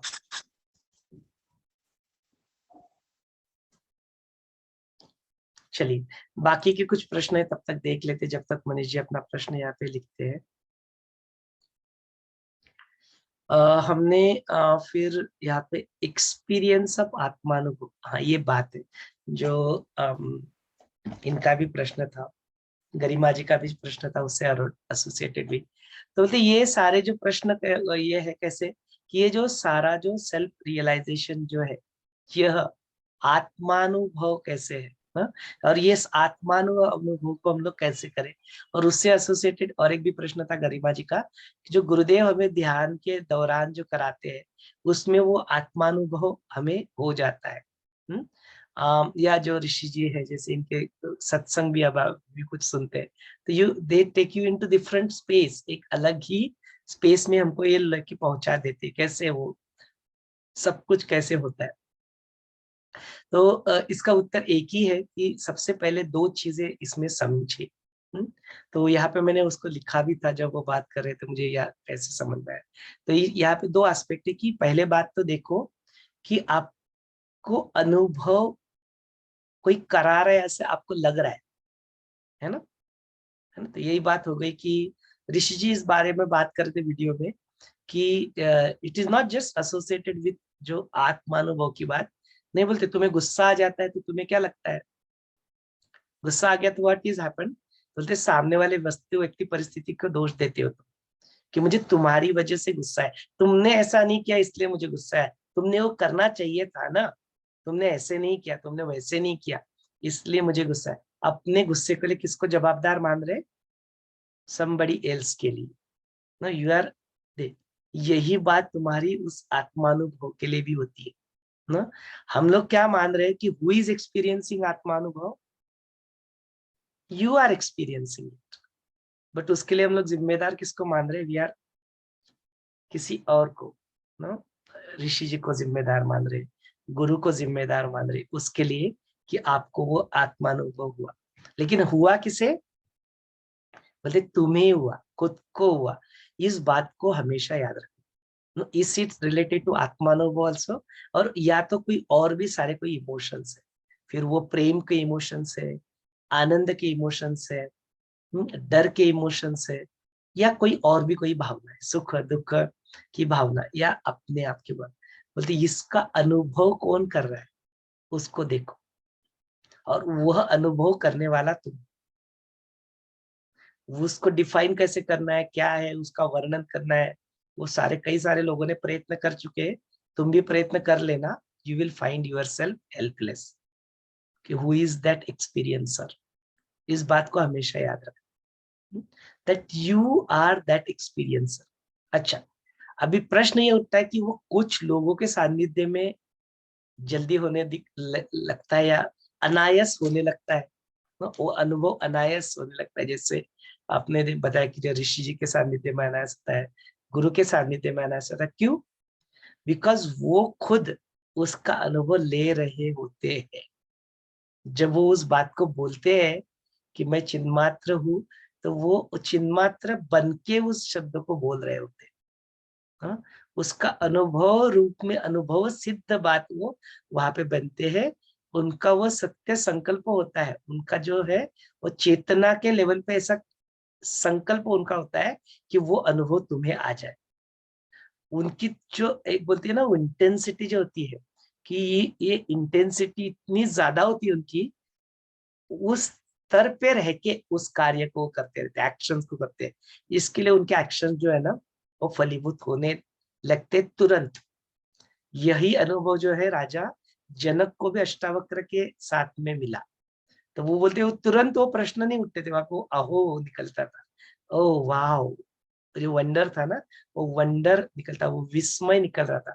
अरे वाह, ऐसा, वो ऐसा है क्या, ओ वाह ऐसा है। तो ये अनुभव तुरंत निकलता था, वो बोलते तुरंत अहो निकलता था। नो, ये चीज। इसका एक तीसरा एलिमेंट भी बता देता हूँ। तीसरा एलिमेंट कौन सा है? बोलते वही जो वाक्य जो ऋषि जी के मुख से निकले, गुरु के मुख से निकले, वही वाक्य किसी थर्ड कोई पर्सन जो है उसके मुख से भी निकलते हैं। अभी वो सेम ज्ञान आपको दे रहे, वो एक ज्ञान इसके मुख से निकलता है तो वर्क करता है, इसके मुख से निकलता है वर्क करता है, तीसरे या चौथे के मुख से निकलता है तो वर्क नहीं करता। इसके लिए और एक एस्पेक्ट जो है, वो एस्पेक्ट कौन सा है? वो एस्पेक्ट है कि आपकी है इन दोनों के प्रति श्रद्धा है, और इन दोनों के प्रति आपकी श्रद्धा नहीं है, उतनी नहीं है जिस इंटेंसिटी से ऊपर गुरु के ऊपर आप श्रद्धा रखते। तो बोलते इट इज योर श्रद्धा। बोलते देव जो होता है ना, वो देव होता है क्या? अभी हम लोग योगशिष्ट पढ़ रहे इतने दिनों से, कोई देव नाम की कोई वस्तु व्यक्ति परिस्थिति होती है क्या? नहीं होती। हमने देखा ना कि ऐसा देव करके कुछ है नहीं, है ना। लेकिन उसके बावजूद भी जिसको जो भक्ति करता है उसके लिए देव है क्या? जो मीरा है उसके लिए कृष्ण है कि नहीं? 100% नहीं, 500% कृष्ण है। अपने लिए गुरु है कि नहीं? अपनी जीवन में अपने को उठा के रखते हैं कि नहीं गुरु?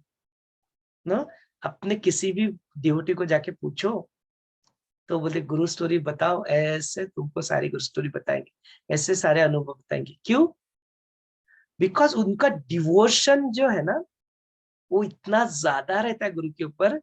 तो गुरु की सारी क्वालिटीज है उनके लिए फलीभूत होनी पड़ती है, वो क्वालिटीज मैनिफेस्ट होनी पड़ती है।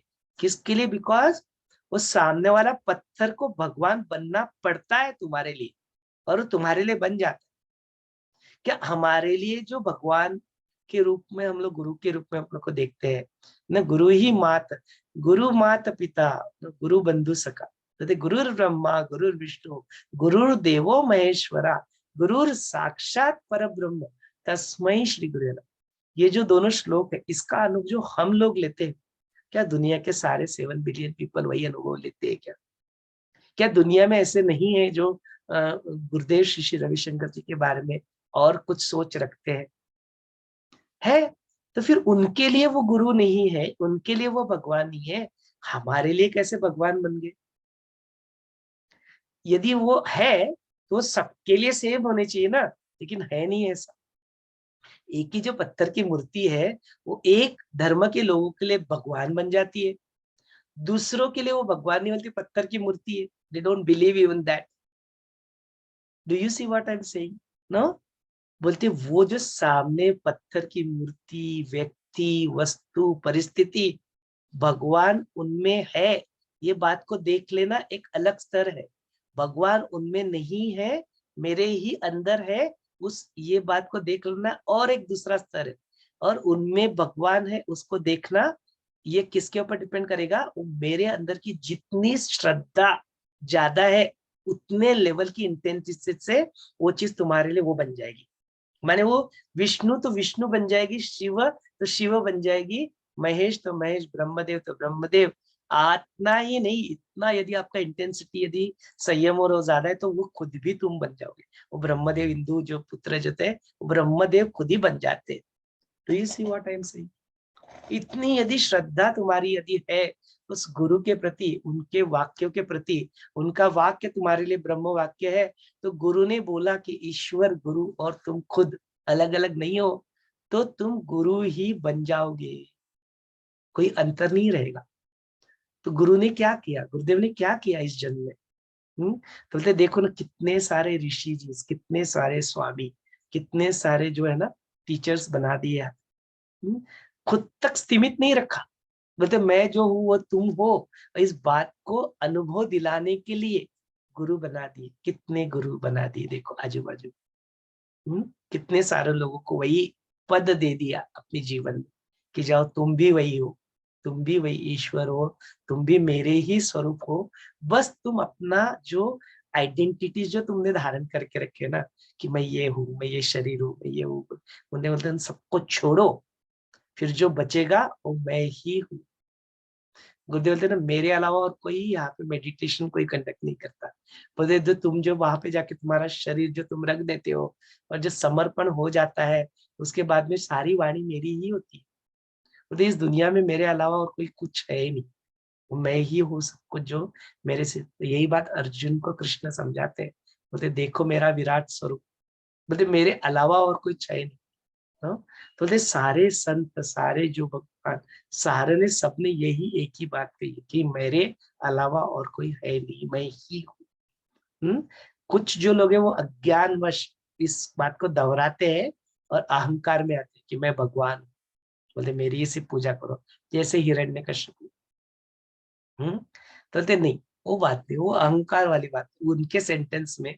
और जो सत्य सिद्ध होते, जो सदगुरु होते, जो ईश्वरत्व को प्राप्त कर ले होते, ऐसे गुरु तत्व जो होते वो जब उस बात को कहते तो उनके कहने का स्तर ही अलग होता है, उनका दृष्टिकोण ही अलग होता है।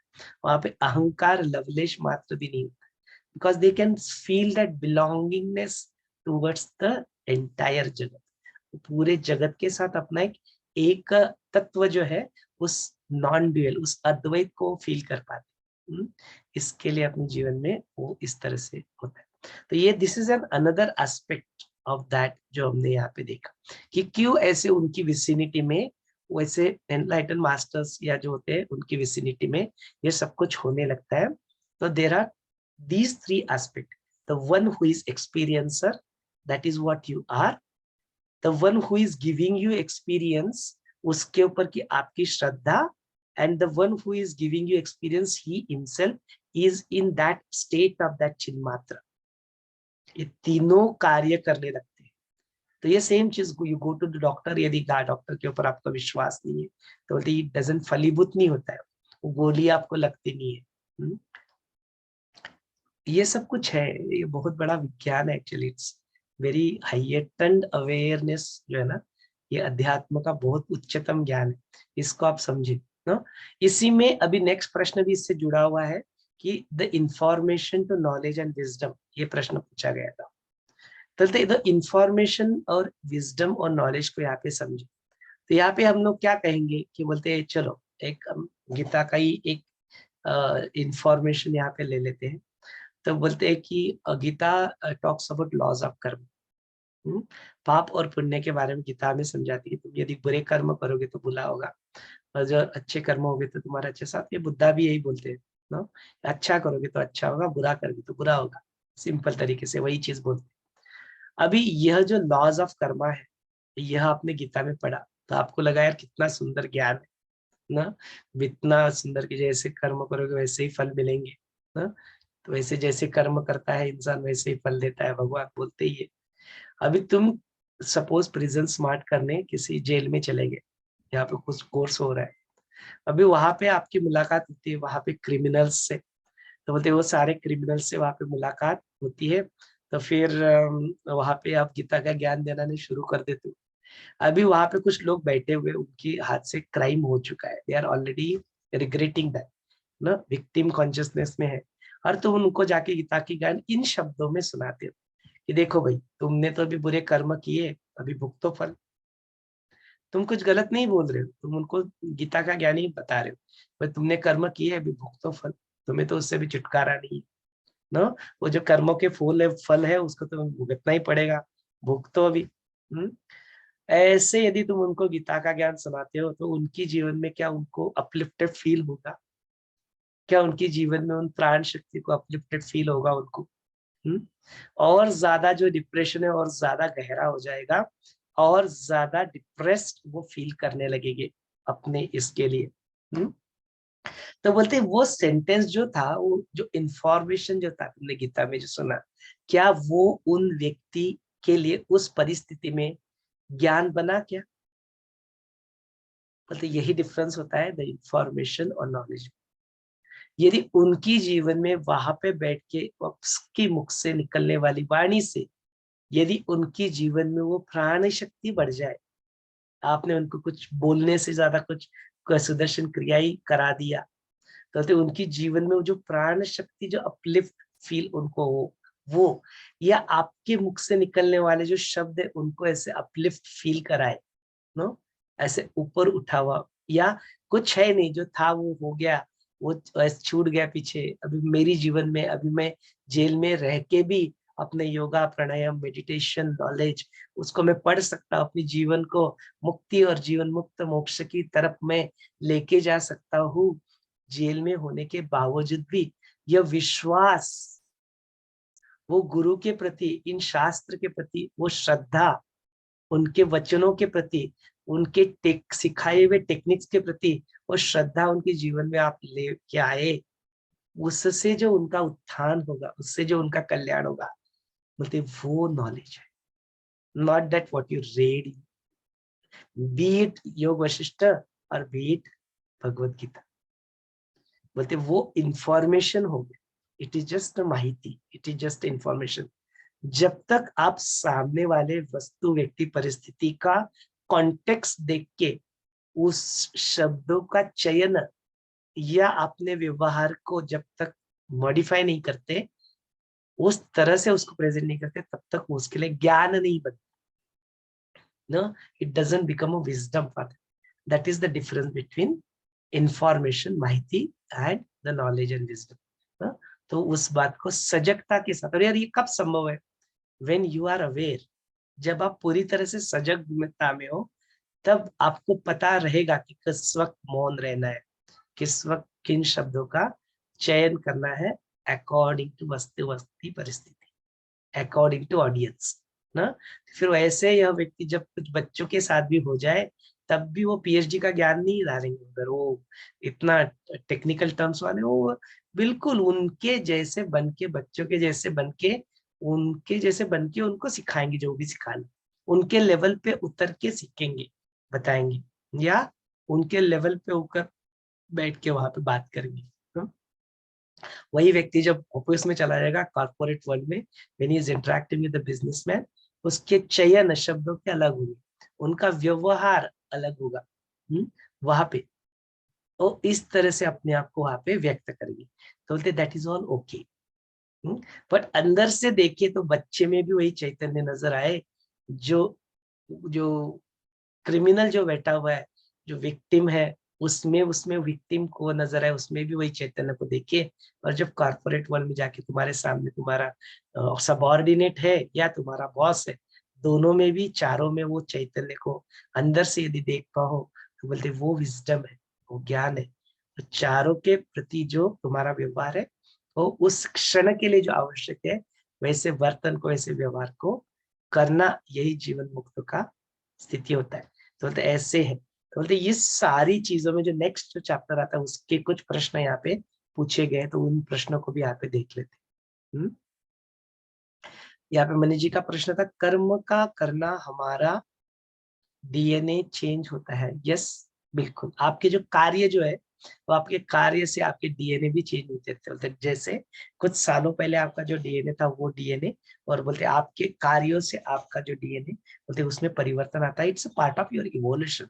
वो तो जेनेटिक्स भी है ना, जेनेटिक्स से सदैव उसमें इवोल्व होते रहना, वो तो उसका जो है ना स्वभाव है। It's part of evolution. इसको इवोल्यूशन का जेनेटिक्स जो है ना, उसका उसकी उसी का अभ्यास का ये है कि वो चेंज होते रहता है, वो कंटिन्यूअसली चेंज होते रहता है। जो है आज का जो नेक्स्ट चैप्टर जो 137 जो है कि गुरु और शास्त्र जो है, इनका अपने जीवन में फिर क्या प्रयोजन है, यहाँ पे होते। तो यहाँ पे सुंदर जो है उसको पहले देख लेते कि यहाँ पे क्या कहते हैं। यहाँ पे बोलते हैं, ऐसे ही जानता जो बन चुका है वो श्री राम वशिष्ठ मुनि को लीला से पुनः एक प्रश्न पूछता है। बोलते, हे भगवान मुनीश्वर, आपने संशय रूपी का जो मेघों का जो निरसन करके जो स्वच्छ आकाश दर्शन कराने वाले जैसे शरद काल के भांति आप हो, ऐसे उनको कहते हैं। बोलते इससे मेरे मन में एक सूक्ष्म संशय उत्पन्न हुआ है कि यह जो अध्यात्म ज्ञान है, यह सर्वश्रेष्ठ है, ये महान है, सर्वश्रेष्ठ है, संसार सागर से तारने वाला है। यह तो चीज निर्विवाद है, बोलते इसके बारे में कोई शंका नहीं, कोई इसमें निर्विवाद है। यह आत्मज्ञान सर्व वाक्जाल के उल्लंघन करता है, अर्थात उसके सर्व वर्णातीत, स्वयं संवेद, जागृत, स्वप्नादि तीनों अवस्था के परे जो तुरीय अवस्था है, वही तन्मात्र रूप जो है स्वयं सिद्ध है, स्वयं साधना रूप है। यह तो बिल्कुल क्लियर है। लेकिन फिर उसके लिए यह गुरु शिष्य का संवाद, शास्त्रों की चर्चा, इसके द्वारा उसके लिए वो अगम्य है। जो आत्मानो अनुभव है, ये इसके लिए अगम्य है, इससे तो ये उत्पन्न हो नहीं सकता।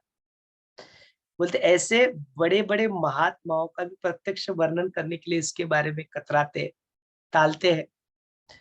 ऐसे संकल्प रहित, मानस व्यवहार शून्य, उसके परे उसकी शब्दों में उसकी व्याख्या करना, उस तत्व भेद को स्पष्ट करना, उस अन्वय का व्यतिरेक माने भाव अभाव भेद अभेद ऐसा नहीं है इत्यादि चर्चा अपेक्षित होने वाला यह शास्त्र, इससे इन सब से यह कैसे प्राप्त होगा?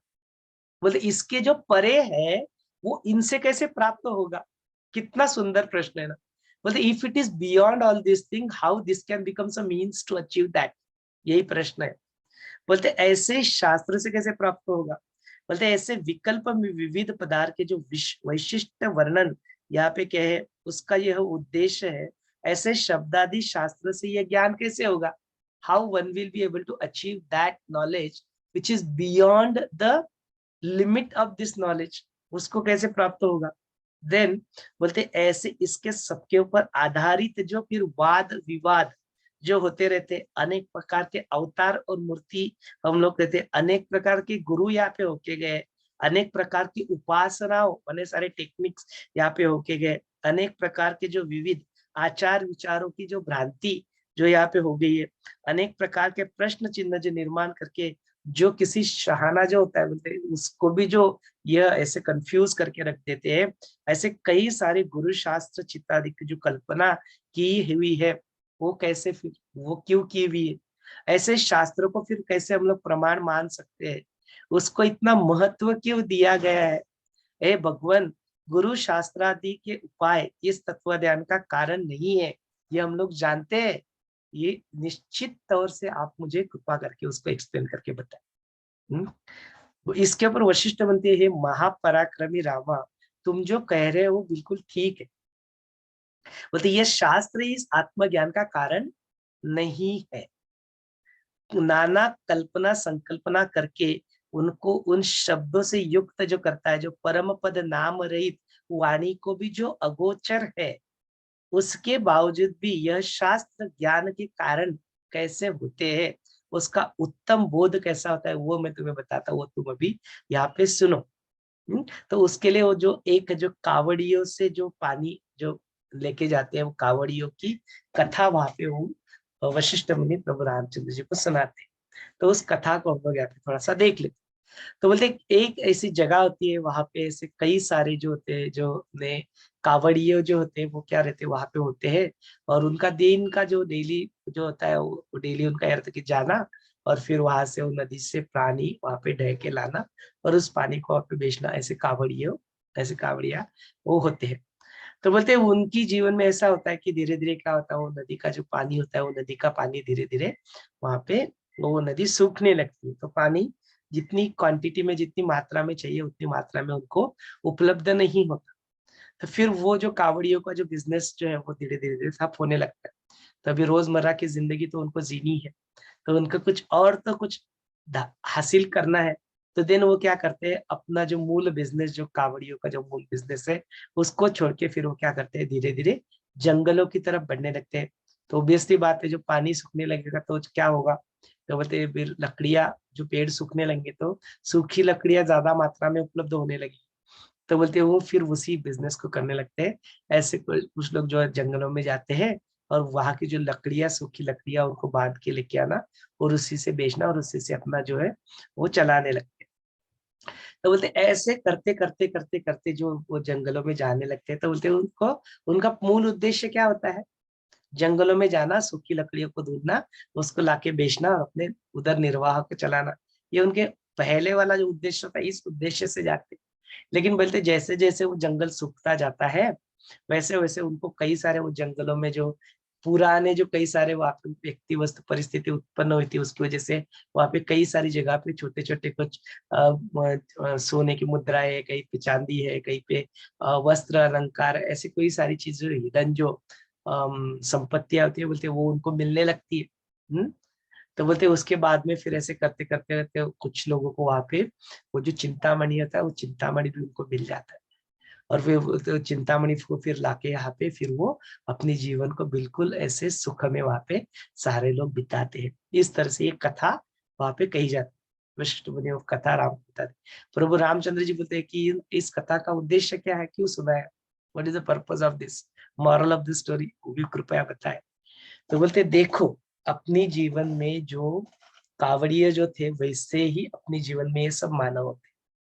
तो बोलते वो पहले पहले क्या करते हैं अपने जीवन में, जब उनकी जीवन में उनको लोभ उत्पन्न होता है, कुछ चीजें अपने जो धर्म अर्थ काम मोक्ष में जो कामना उनके आती है, जो अपने छोटे छोटे गोल्स अपने जीवन में उत्पन्न होते हैं, या जो उन्होंने कुछ कहीं पे कुछ सुना होता है उसकी वजह से, या जो पाप का जो डर है उसकी वजह से, माने लोभ से, माने पुण्य करोगे तो कुछ अच्छा मिलेगा, इस लोभ से। पाप करोगे तो उससे पाप लगेगा, उसको धोने के लिए जाके फिर इसके पास जाओ, भगवान के पास जाओ, उस डर से। या फिर जो अपने जो जीवन में मेरा कुछ अच्छा होगा ऐसी प्रार्थना करने के लिए क्या करता है इंसान, धीरे धीरे पहले मंदिरों में, इधर मंदिरों में, मस्जिदों में, चर्च में, या किसी आश्रम में गुरु के पास, उस इच्छा से जाने लगता है कि मेरी कुछ इच्छाएं पूर्ण हो जाए। क्या जाके मांगते हैं, मेरी 10th की एग्जाम है भगवान, मैंने इतना अच्छा पढ़ाई किया, मुझे थोड़े अच्छे मार्क दिला दो, प्रार्थना करते। कुछ प्राप्त करने के लिए मंदिरों में जाते हैं, उसकी तब भगवान की याद आती है। बोलते कुछ तुम्हारे ऊपर संकट आ गया, बोलते इस बार बचा लेना भगवान, अगली बार से ऐसी गलती नहीं होगी, इस बार बचा लो। नो, जो तुम्हारे से गलतियां हो चुकी है, उन गलतियों की माफी मांगने के लिए क्षमा प्रार्थी होकर भगवान के पास जाते हैं। बोलते शुरुआत तो ऐसे होती है तुम जब जैसे जैसे वहां पे जाने लगते हो, उन मंदिरों में जाने लगते हो, उन मठों में, उन आश्रमों में, उन साधुओं के पास जाने लगते हो, तब तो पहले ऐसे छोटी मोटी चीजें मांगते हो उससे। हम्म। लेकिन जब उनके साथ में होते हो तो उनका जो प्रभाव है तुम्हारे जीवन में, वो जो शास्त्र होते हैं, उन शास्त्रों का, वो जो साधु संगति है उसका, और जो सदगुरु होते हैं उनका, उनका उनके सानिध्य में जाओगे और आपके ऊपर प्रभाव नहीं होगा, ऐसा तो हो ही नहीं सकता। तो बोलते यही फिर क्या होता है, धीरे धीरे धीरे धीरे आपके जीवन में होने लगता है। तो बोलते वही यहाँ पे कहते हैं कि हे, इसके ऊपर बोलते हैं, हे रामा, जो वैवादिक करके इससे जो भूतल के ऊपर जो मानव होता है, उसको दरिद्र दुख अज्ञान तो बहुत उसको ताप देता है। ये फिर वो जो है वो गुरु शास्त्रादि होता है, उसका जो प्राथमिक अन्ना पानादिक के लिए जो उसका महावन में जाने के लिए वो तैयार हो जाता है। उसी भोग प्राप्ति की इच्छा से वो क्या करता है, शास्त्रों के भागों को तरफ वो बढ़ता है, उसके लोगों के पास जाता है। ऐसा मनुष्य अपनी जो नीड्स होती है, जो गरज होती है, नीड्स होती है, ऐसे निकट जो होती है, उसकी कार्य पूर्ति के लिए वो क्या करता है, शास्त्रों की तरफ जाता है। अभ्यास की तरफ वो दुर्लक्ष्य करके व्रत वैकल्य करता है। बोलते इस देह के कष्ट भी वो भोगता है। तब ऐसे ऐहिक सुखों के अधीन होने वाला यह व्यक्ति शास्त्रों के उपायों से इष्ट फल मिलने के लिए शास्त्र के उस पर उसका विश्वास क्या करता है, धीरे धीरे बढ़ने लगता है। और फिर वो क्या करता है, उत्साह से अधिकाधिक मंदिरों में जाना, मस्जिदों में जाना, चर्च में जाना, साधु पुरुषों के साथ संगत करना, आश्रम में जाना, उसके ऊपर उसका क्या करता है, उसका श्रवण आदि वो करने लगता है। और फिर क्या बोलता है, अल्टीमेटली फिर उसको वो चिंतामणि मिल जाती है, अल्टीमेटली उस परम सुख के फिर क्या हो, अधिकारी बन जाता है। तो ऐसे जो लोग होते हैं वो शास्त्र और उसका विचार, इसका क्या है, उसमें जस्ट देखने के लिए जाते हैं कुछ लोग, चलो देखते हैं, तो ना ऐसे जस्ट जस्ट लाइक दैट जाते हैं। बोलते उसके संदिग्ध वृत्ति से शास्त्र की तरफ बढ़ते हैं। बोलते कुछ लोग संशय के लिए बढ़ते हैं, कुछ भय से बढ़ते हैं, कुछ क्यूरियोसिटी से बढ़ते हैं, कुछ संदिग्ध वृत्ति से बढ़ते हैं। तो बोलते हैं ऐसे जो श्रेष्ठ तत्वार्थ जो सुनते हैं, साधु पुरुषन का दर्शन होता है, उसके मनुष्य के संदेह से सुख की प्राप्ति के ऊपर वो भागते रहता है, ऐसी कल्पना से शास्त्र फल की वो अलग अलग अपेक्षा करके जनक क्या करते हैं, उसका क्या करते हैं, अपने जीवन में स्टार्टिंग पॉइंट हो जाता है, उसका अवलंब करते हैं। अडानी जो लोग होते हैं वो परोपकार से साधु जन को आचरण करते हैं, उनका उपदेश सुन के उनसे जैसे सुख प्राप्त मुझे होंगे, ऐसे इच्छित फल प्राप्ति होगी, इसलिए शास्त्र फल के विषय वो बिल्कुल शंका मन में लाते हैं या नहीं लाते, तो उसका आचरण करते, भोग प्राप्त करके वो फिर क्या करते हैं, मोक्ष की तरफ वो बढ़ने लगते हैं। उनकी आचरण में फिर वहां मन में जैसे ढूंढते ढूंढते चंदनादि और चिंतामणि तक वह प्राप्त कर वस्तु प्राप्त करते, तो वैसे ही तो शास्त्र से उसका अर्थ काम पूर्ण मोक्ष भी उनके लिए प्राप्त हो जाता है, इस तरह से बोलते हैं। तो बोलते ऐसे यह शास्त्र से जो ब्रह्म बोध भी है वो भी बोध वहां पे ध्वनित हो जाता है। तो बोलते ऐसे ही राघवा शास्त्रादिकों के माध्यम से धर्म अर्थ काम ऐसे तीन पुरुषोत्ता का उपदेश जो सरल वाच्यार्थ से उपलब्ध होता है, ऐसे ब्रह्म आत्मा ये शब्द वाणी का विषय ना होने की वजह से अध्यात्म शास्त्र से वो सरल वाच्यार्थ से वो नहीं बताया जा सकता।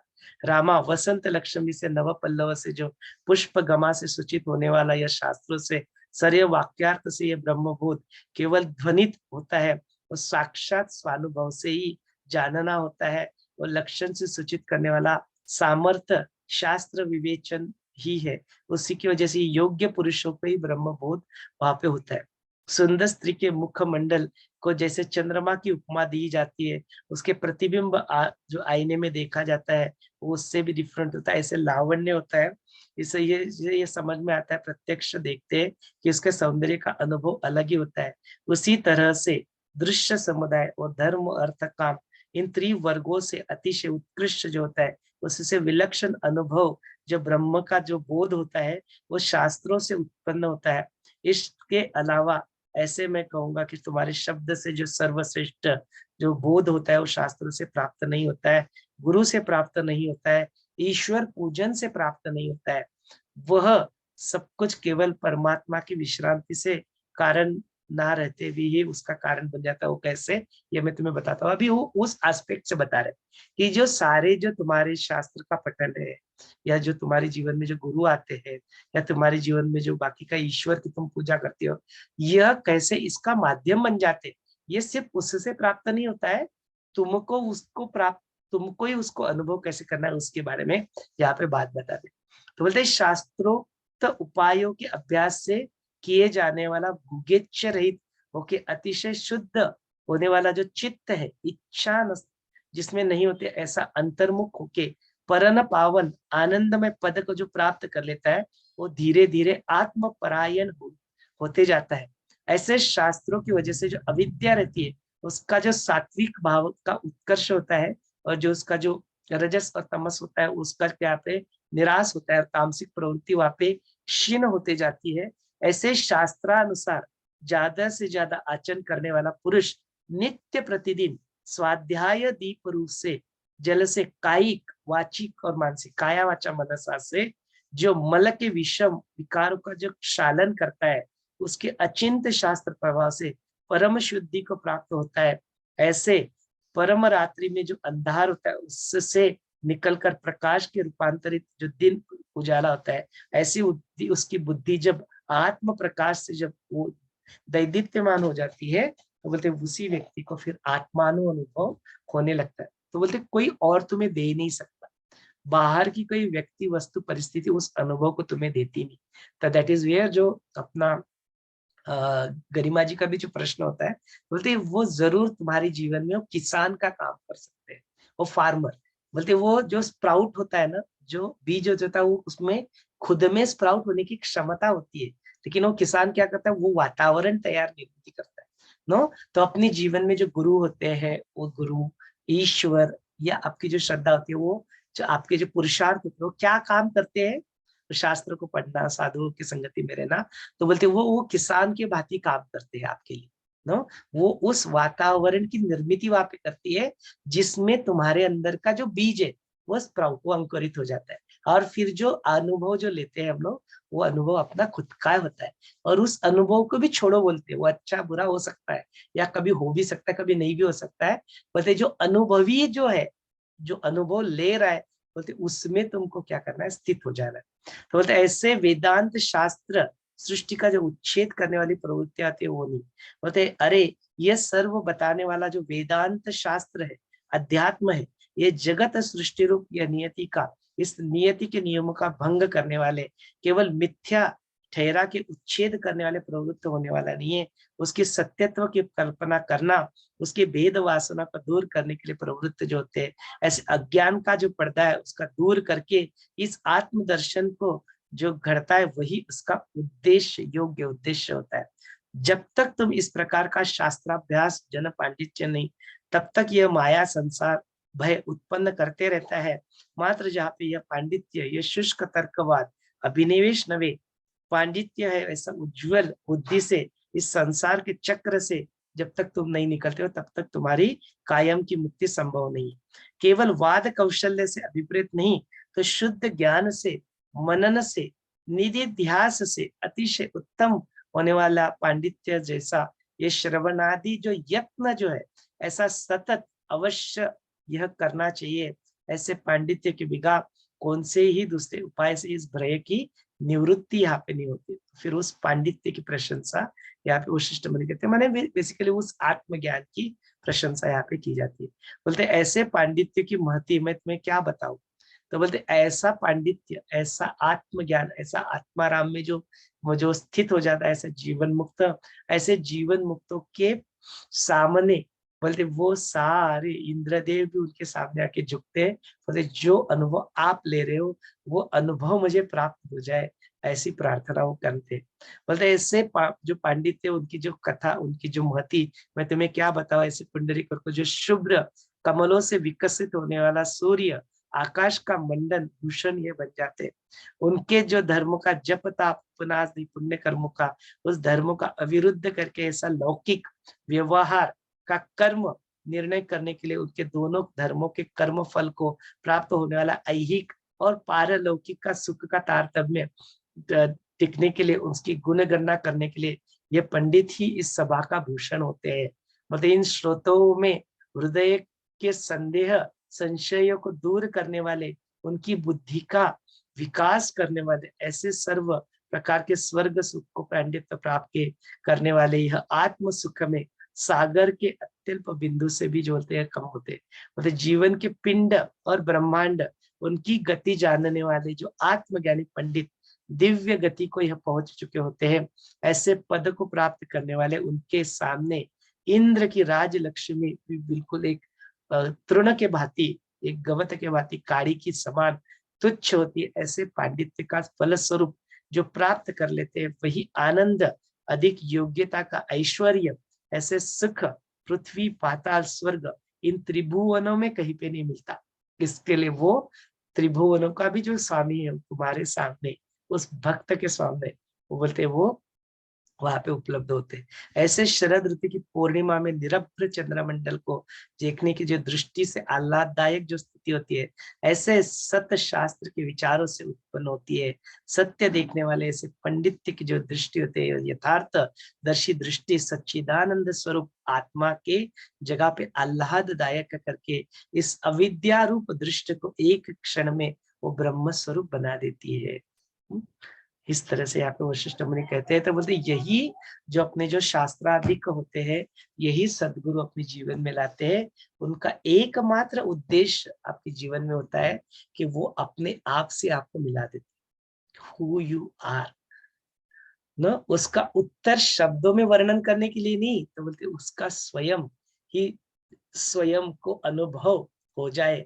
ऐसी स्थितियों को ज्ञान के माध्यम से, कुछ योगा प्राणायाम मेडिटेशन के माध्यम से, आशीर्वाद के माध्यम से, उन ब्लेसिंग्स, गुरु की जो ग्रेस जो बहती है, जो ब्लेसिंग्स जो गुरु देते हैं कि तुमको ये अनुभव मिल जाए, ऐसा आशीर्वाद जब गुरु की वाणी से निकलता है तो बोलते तुरंत वो अपने लिए वो आशीर्वाद फलीभूत हो जाता है और पराशक्ति जो है वो कार्य करने लगती है। उनकी चेतना के स्तर पे उस सत्य संकल्प जब ऐसे साधु पुरुष, जब ऐसे सदगुरु ले लेते हैं तो बोलते उसके जो उद्देश्य होते हैं वो अपने लिए फलीभूत हो जाते हैं, क्योंकि उनकी सत्य संकल्प जो है वो अपने लिए वो कार्य करने लगती है और अब हम लोग अपने स्वयं का अनुभव यहाँ पे लेने लगते हैं। बोलते ऐसे सदगुरु अपने जीवन होते हैं। तो इसलिए अपने जीवन में इन शास्त्रों का जो पठन है, इन जैसे योग वशिष्ठ जैसे गीता है, जैसे गुरु अपने जीवन में सदगुरु श्री श्री रविशंकर जी, तो बोलते ऐसे गुरुदेव का, ऐसे सदगुरु का, ऐसे शास्त्रों का अपने जीवन में होना अत्यावश्यक होता है। ऐसा जो संघ, जो आज उज्ज्वला जी ने लिखा, कितना सुंदर अपना संघ यहाँ पे बन चुका है। बोलते ऐसे संघ, ऐसे साधु संगति, ऐसे संघ का अपने जीवन में होना इतना आवश्यक हो जाता है। तो यही अपने नैया फिर क्या करता है, धीरे धीरे धीरे धीरे पार लगाता है। तो कई सारे जो प्रश्न थे, importance of scriptures and guru in life, importance and purpose of आत्म realisation, self realisation, experience of आत्मानुभव, चित्त और स्मृति का डिफरेंस, धर्म का definition, who experiences, why it is so easy to experience this in the vicinity, और देखा इंफॉर्मेशन, ज्ञान और विजडम, उसका अंतर देखा। सारे प्रश्न जो आपने पूछे थे वो सारे प्रश्न यहाँ पे अभी कवर हो गए। इस सत्र को आपके हवाले कर देते हैं। यदि अपने आप को आपको व्यक्त करना है तो जरूर आप यहाँ पे अपने आप को व्यक्त भी कर सकते हैं। यदि और भी कुछ प्रश्न यहाँ पे अभी बाकी है तो उनको भी आप यहाँ पे प्रस्तुत कर सकते हैं। Over to you all. जय गुरुदेव। जय गुरुदेव। जैसे गुरु बोलते हैं ना कि तत्तमसि, तुम ही हो, तुम ही ब्रह्म हो, तो वो गुरु के अनुभव है। और जब तक हम लोग अपने उसको अनुभव नहीं करेंगे, आत्म उपलब्धि नहीं करेंगे, तब तक वो प्रोसेस चलते रहता है। यही मेरा अनुभव है कि गुरु के अनुभव, गुरु तो बोलते रहते हैं ऐसे करो, ऐसे करो, ऐसे जियो, ऐसे समाधान खोजो। तो जब तक वो तब तक में वो मेरा उपलब्धि नहीं है, वो गुरु की उपलब्धि है। जब हमारी उपलब्धि होगी कि हाँ मैं ही ब्रह्म हूँ, मैं ही चेतना हूँ, मैं ही चैतन्य का, यदि तब तक वो, तब मेरा आत्मलब्धि। बिल्कुल ठीक बात, यही बात ऋषि जी ने भी वहां पे आज के सत्र में कही थी। बोलते देखो ना कि जो आपके मुख से शब्द निकलते हैं, सामने बैठे हुए 10 व्यक्ति रहते, वो एक ही सत्र में बैठते हैं, क्या सबके ऊपर उन शब्दों का एक जैसा प्रभाव पड़ता है? बोलते नहीं पड़ता प्रभाव, सबके अलग अलग। गुरु एक ही बात करते हैं, उनका सारे 10 लोग 15 लोग जो कहते हैं, हर एक के ऊपर अलग अलग प्रभाव होता है। क्यों? उनकी जो व्यस्ति वक्त परिस्थिति, उनका जो खान पान है, उनके जो कार्य है, वो अलग अलग होते हैं सबके। इसके लिए उसी वाणी का अलग अलग प्रभाव वहां पे दिखाई देता है, तो इसलिए अलग अलग अनुभव भी होते हैं, है ना। तो बोलते ये बात बिल्कुल ठीक। तो वो उनके अनुभव वो खुद ही लेते।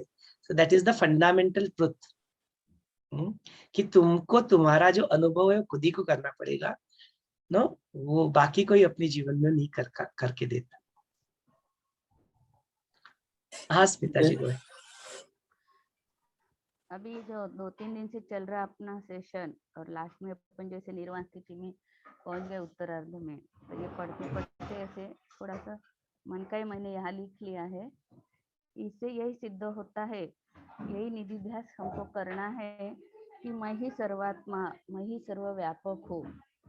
ऐसी अखंड स्मृति पुनः पुनः अनुसंधान करने से जीवात्मा ब्रह्म हो जाएगा। इसका अर्थ मेरा संसार, मेरी गाड़ी, मेरा घर, मेरा पैसा, मेरा बेटा, मेरा पोता, यह सब चित्त से पूरा भर के हुआ था, भरा पड़ा था। अब उसकी जगह मैं अब ब्रह्म हूँ।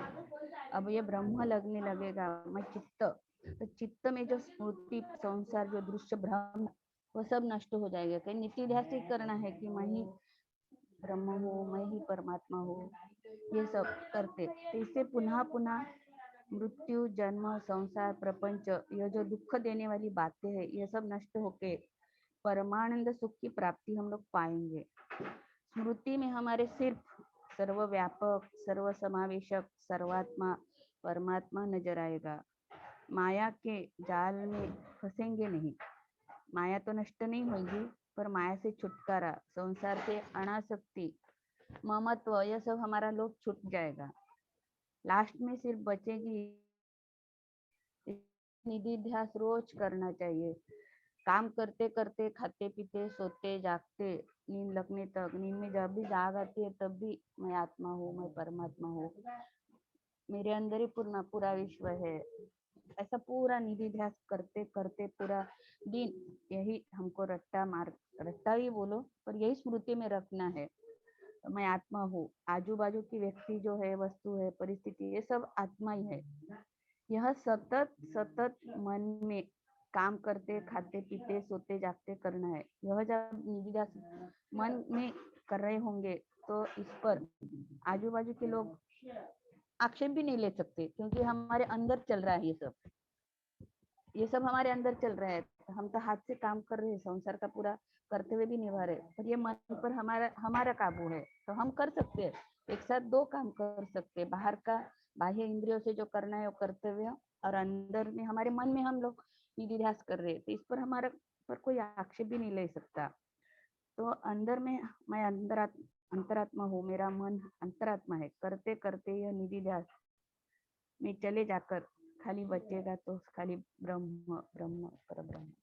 Thank you so much your Vashishtha session, और thank you so much Someshwar ji जो हमारे लिए सत्र ले रहे हैं और रोज ये निधिध्यास करवा रहे हैं कि मन में खाते पीते सोते जागते कि मैं परब्रह्म हूँ, मैं परब्रह्म।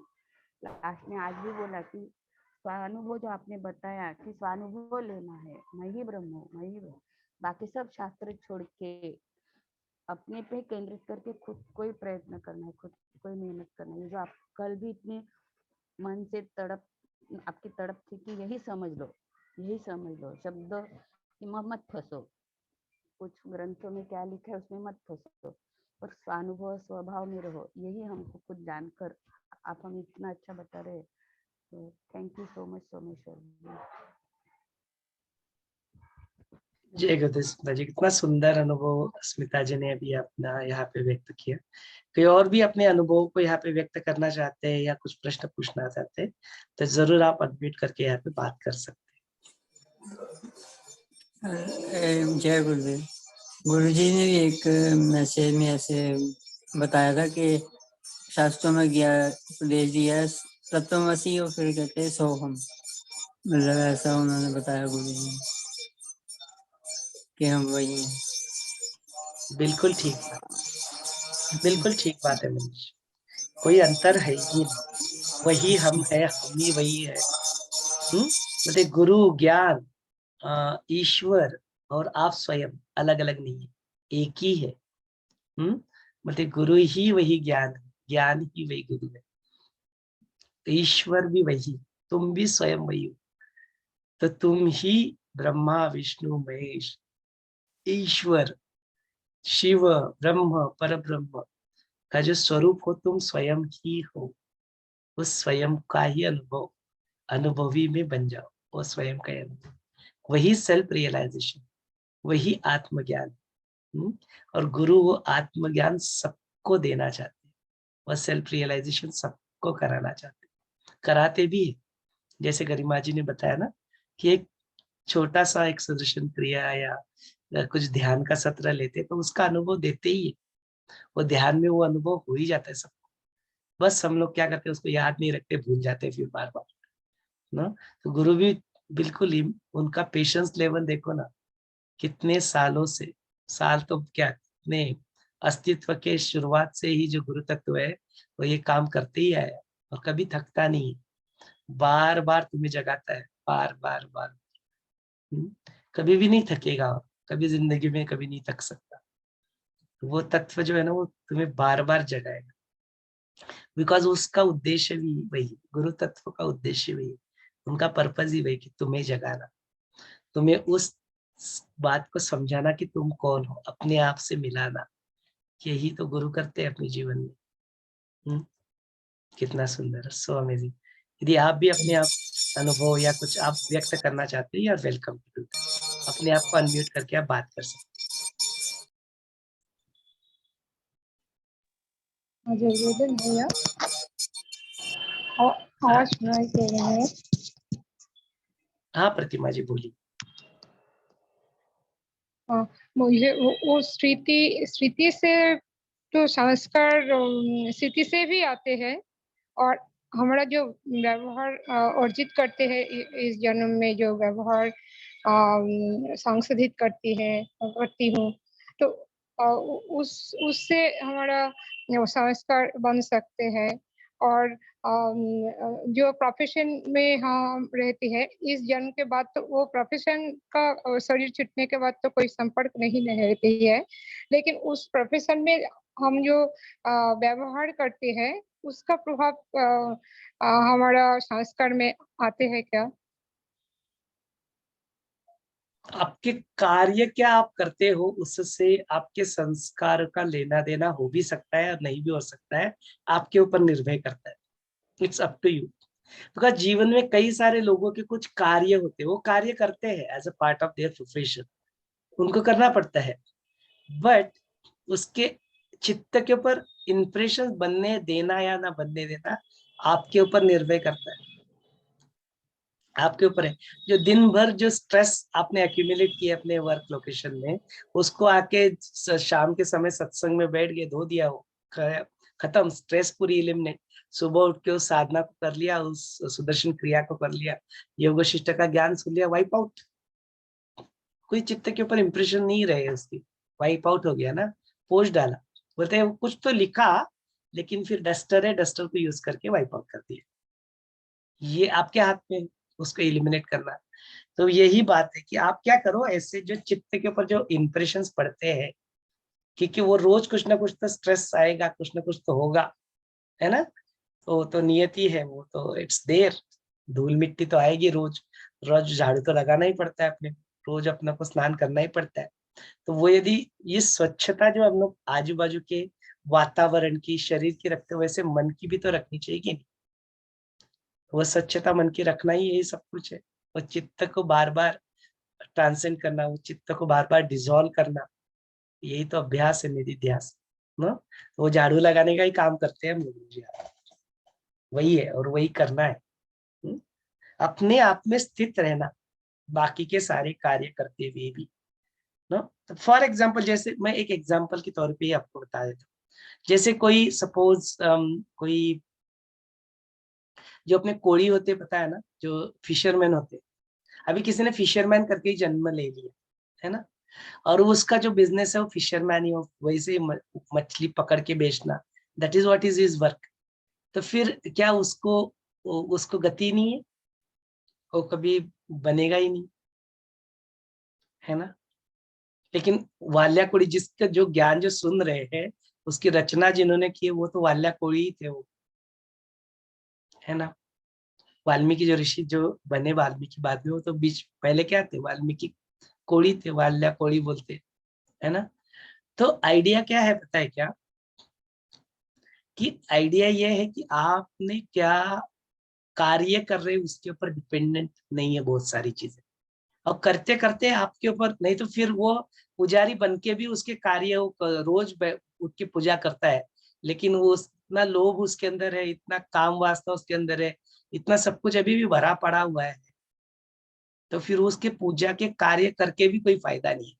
और यहाँ पे जो अलग का कार्य करके भी वो बिल्कुल सुप्रीम को प्राप्त कर सकता है। तो are you getting what I am saying here, कि आपके जो कार्य जो है ना, वो एक्शंस है, वो एक्शन से कुछ नहीं होता, उसके पीछे आपकी इंटेंशंस क्या है, वो उसको मीनिंग देते हैं, उससे आपके चित्त के ऊपर उसके प्रभाव पड़ते हैं। बोलते जो शरीर जो काटता है ना, वो डॉक्टर भी काटता है शरीर, और जो है ना, जो चोर जो है, क्राइम है, वो भी शरीर को काटता है। ये दोनों की प्रक्रिया एक ही है, एक्शंस। लेकिन एक की जगह पे इंटेंशंस क्या होता है, बचाना, और एक का इंटेंशन होता है मारना। तो वो मारने वाले उसके कर्म बन जाते हैं, तो चित्त के ऊपर इंप्रेशन बन जाते हैं, है ना। और एक का इंटेंशन होता है बचाना। तो do you see the actions से डिफाइन नहीं हो रहा है, उसके पीछे के उसके इंटेंशंस क्या थे, वो है। तो इसलिए कार्य लोग क्या कर रहे हैं ना, वो कार्य आपके कुछ कुछ, हर एक लोगों के अलग अलग कार्य हो सकते हैं डिपेंडिंग अपॉन दैट। अभी जैसे सोल्जर है, उसका कार्य है उसको जाके सामने वाले शत्रु को मारना, तो वो तो पाप हो गया फिर। इस कंफ्यूजन में इंसान ही नहीं, बोलते यम भी फंस जाते हैं। बोलते यम का कार्य क्या होता है, दूसरों की जान लेना। तो बोलते जब कल्पांत जब आता है ना, तो यम को भी लगता है ऐसा कि यार मैंने अब तक इतनी सब जाने ले लेकिन ना मेरा बहुत बड़ा पाप बढ़ गया है। तो बोलते वो कुछ देर के लिए क्या होता है, कल्पांत के वक्त वो अपने कार्य को छोड़ के शांत हो जाता है, वो वैसे सेक्युलरिज्म में चला जाता है। बोलते उसके ऊपर जब पृथ्वी के ऊपर वो भार बढ़ जाता है बोले बहुत, और फिर उसको नष्ट करने के लिए फिर प्रभु को अवतार लेना पड़ता है। ऐसे भी सी अलग अलग तरीके से बताते हैं आपको सारी चीज, है ना, अलग अलग तरीके से। तो बोलते वो होता है सबके साथ। तो बोलते वैसे जो इंप्रेशन जो अपने चित्त के ऊपर पड़ते हैं, उनको या तो प्रारब्ध भोग के खत्म करो उसको, या फिर उसको वाइप आउट करो अपने पुरुषार्थ से, मेडिटेशन पुरुषार्थ से you can overrule that. ये संभव है, होता है। तो बोलते ऐसे करो आप। Does that help? हाँ भैया, वो बहुत ही सुंदर आपने बताया कि हमारा इन कर्म का पीछे जो इंटेंशन है, उससे हमारा वो संस्कार और कर्म, फ्यूचर का कर्म बनते हैं। ऐसा बिल्कुल है भैया। हाँ बिल्कुल बिल्कुल। आपका आपका कार्य करने के पीछे आपकी इंटेंशंस क्या है, वो बहुत ज्यादा मैटर करते हैं, not just an action. मियर action नहीं मैटर करती, तो आपका हाँ इंटेंशन बहुत मैटर करता है उसके पीछे। हाँ भैया। और जो चीज हाँ हम वो बार बार स्थिति में आते हैं, उससे भी संस्कार बनते हैं। संस्कार कई तरह के बनते हैं, कई तरह से जो है अपने कर्म, जिसको जो चीज कर्म को एप्लीकेबल होती है ना, वही आपके संस्कारों को भी एप्लीकेबल होते हैं। बिकॉज संस्कार कुछ और अलग से है नहीं, जो आपका कर्म बनते हैं वही आपके संस्कार बन गए। जो आपके कर्म बने बने चित्त के ऊपर जो इंप्रेशन तैयार होते गए, वही आपके संस्कार बनते गए। तो आपने अपने चित्त के ऊपर इंप्रेशन बनने दिए, तो वो आपके कर्म बन गए, वही आपके संस्कार बन गए। फिर उसी के कॉन्सिक्वेंसेस को आपको भोगना भी पड़ता है। हाँ भैया, उससे मुक्त होना है, स्थिति से उससे मुक्त मुक्त होना। होना है, हाँ उसी से मुक्त होना है। तो नए संस्कार बनने मत दो, अच्छे भी नहीं बुरे भी नहीं, तो मुक्त हो गए। फिर बाकी क्या रहेगा, जो बैंक बैलेंस जो लाया हुआ है जो प्रारब्ध से, उसको जीरो करना है, भोग के या प्राणायाम, ध्यान, ज्ञान से उससे वाइप आउट करना है धीरे धीरे उन इंप्रेशंस को। तो वो कार्य कर रहे हैं हम। हाँ भैया। तो बैंक बैलेंस जो लाया है उसको जीरो करना है, नया एडिशन उसमें कुछ डालना नहीं। कब होता है हाँ वाइप भैया, आउट? बहुत ही जब सुंदर। आप बैठ के ध्यान करते हो मैंने क्या करते हो, कुछ नहीं करते हो, कुछ नहीं चाहते हो, ना कुछ करते हो, ना कुछ चाहते हो, ना तुम कुछ होते हो, कोई आइडेंटिटी भी नहीं, तब जाके ध्यान लगता है, तब जाके फिर वो इंप्रेशन वाइप आउट होते हैं, है ना। तो वो स्थिति होती है, उससे वाइप आउट हो जाते हैं। इसलिए बोलते हैं ना, ध्यान तुम्हारे कर्मों को काटता है, वाइप आउट करता है। चलिए, और किसी को और यहाँ पे कुछ व्यक्त करना है तो you are welcome to unmute yourself, you can express yourself और you can ask any question if you have. कल भैया मैंने वो यूनिवर्स के ऊपर एक सुनी, वो भागवत महापुराण में ही आती है, ब्रह्मा जी की कथा, छोटी सी है, सुनाओ। सुनाइए। हाँ, तो ऐसे ब्रह्मा जी होते हैं तो वो ना भगवान को, ऐसे कृष्ण भगवान जी को मिलने जाते हैं, तो फिर द्वारपाल होते हैं तो उनको पूछते हैं उनको पूछते हैं आप किधर से आए। तो ब्रह्मा जी तो अंदर जाकर कहते हैं भगवान को, द्वारपाल जाते हैं अंदर तो भगवान को कहते हैं ब्रह्मा जी है बाहर। तो उनको द्वारपाल को कहते हैं, उनसे पूछ के होगा कौन से ब्रह्मांड के ब्रह्मा जी है, मतलब ऐसे ऐसे उन्होंने पूछा। तो फिर ब्रह्मा जी ने बताया पता नहीं कौन सी, उनका नाम लिया, मैं उनका पिता हूँ, तो ऐसे फिर नाम लिया। फिर वो अंदर गए, उनको बताया, और फिर ब्रह्मा जी अंदर गए। तो ब्रह्मा जी हैरान होते हैं कि भाई मेरे अलावा भी कोई ब्रह्मा जी है। और तो ऐसे उन्होंने बताया, तो भगवान ने भी लीला रची। तो कई ब्रह्मांडों के ब्रह्मा जी आ रहे हैं, उनको प्रणाम कर रहे हैं। तो मतलब उनको भी नहीं पता चला कि और भी ब्रह्मा जी है। तो फिर आए, कई कहते इनको तो 4 से थे ना, और फिर कई ब्रह्मा जी आए, उनके 1000 से, कोई 10,000, फिर 1,00,000, 10,00,000, ऐसे वैसे ब्रह्मा जी थे, बड़े ब्रह्मा जी मतलब आए थे 1 अरब तक। उन्होंने बताया कि उनके सिर थे कि ब्रह्मा जी थे, मतलब इतने कहते हैं हम जिसे धरती पे रह रहे हैं ना, इस ब्रह्मांड में सबसे छोटा ब्रह्मा जी है यहाँ पे, सबसे छोटा ब्रह्मांड है 4 सिर वाले ब्रह्मा जी। ये वो कथा में आया, मतलब उनको बिल्कुल अभी नहीं पता था कि ये बिल्कुल ठीक बात है कि मतलब वही जो है कि एक ही नहीं है, अलग अलग स्वरूप में वो अपने आप को व्यक्त कर सकते हैं। आपकी मल्टीपल कॉपीज भी हो सकती है। वो तो गुरुदेव ने भी, आज गुरुदेव एनीथिंग का जो भी रिसेंट सत्र हुआ एलियंस के ऊपर, आफ्टर डेथ के ऊपर होते हैं आपके ही अलग अलग कॉपीज यहाँ पे, अलग अलग एटलीस्ट 5 कॉपीज आपकी होती है आपके जैसी, जो अलग अलग ब्रह्मांड में अपने कार्य कर रही है। तो ये सब संभव है, वो होता है। हाँ जी, वही मैं समझ में आ गया, ये ब्रह्मांड इतना बड़ा तो वो ब्रह्मांड कितने बड़े होंगे कहते हैं। तो इसलिए जहाँ बोलते में अकल्पनीय है, इसलिए बोलते अकल्पनीय है, निर्वचनीय है, शब्दों में वर्णन नहीं हो सकता। और उसके परे जो है, इन सबको जो जिसका स्रोत है वो चैतन्य, फिर उसके बारे में क्या बात करें, तो शिव हाँ के बारे में फिर क्या बात करें, है ना, हाँ जी, अपनी वाणी वही के भी लिए। कथा में कई बार ये भी आता है कि ब्रह्मा जी को भी मोह हो गया, नारद जी को भी हो गया। तो मैंने कहा फिर हमें भी अगर हो रहा तो हो जाए, किसी इंसान को तो बड़ी बात नहीं। अब तो खैर चलो योग वशिष्ठ गुरु जी किनारे, तो अब तो पता चल रहा है हमें कि हाँ, क्या करना है क्या नहीं करना है, कैसे चलना है हमें। उसी का निधि ध्यास हमेशा करते रहना हमेशा। हाँ जी, हाँ जी, ठीक है, चलिए, थैंक आज के यू। इस सत्र को फिर हम लोग यहाँ पे रोक लेते हैं, ताकि पुनः एक बार हम लोग मिल पाए। जय गुरु। जय गुरुदेव।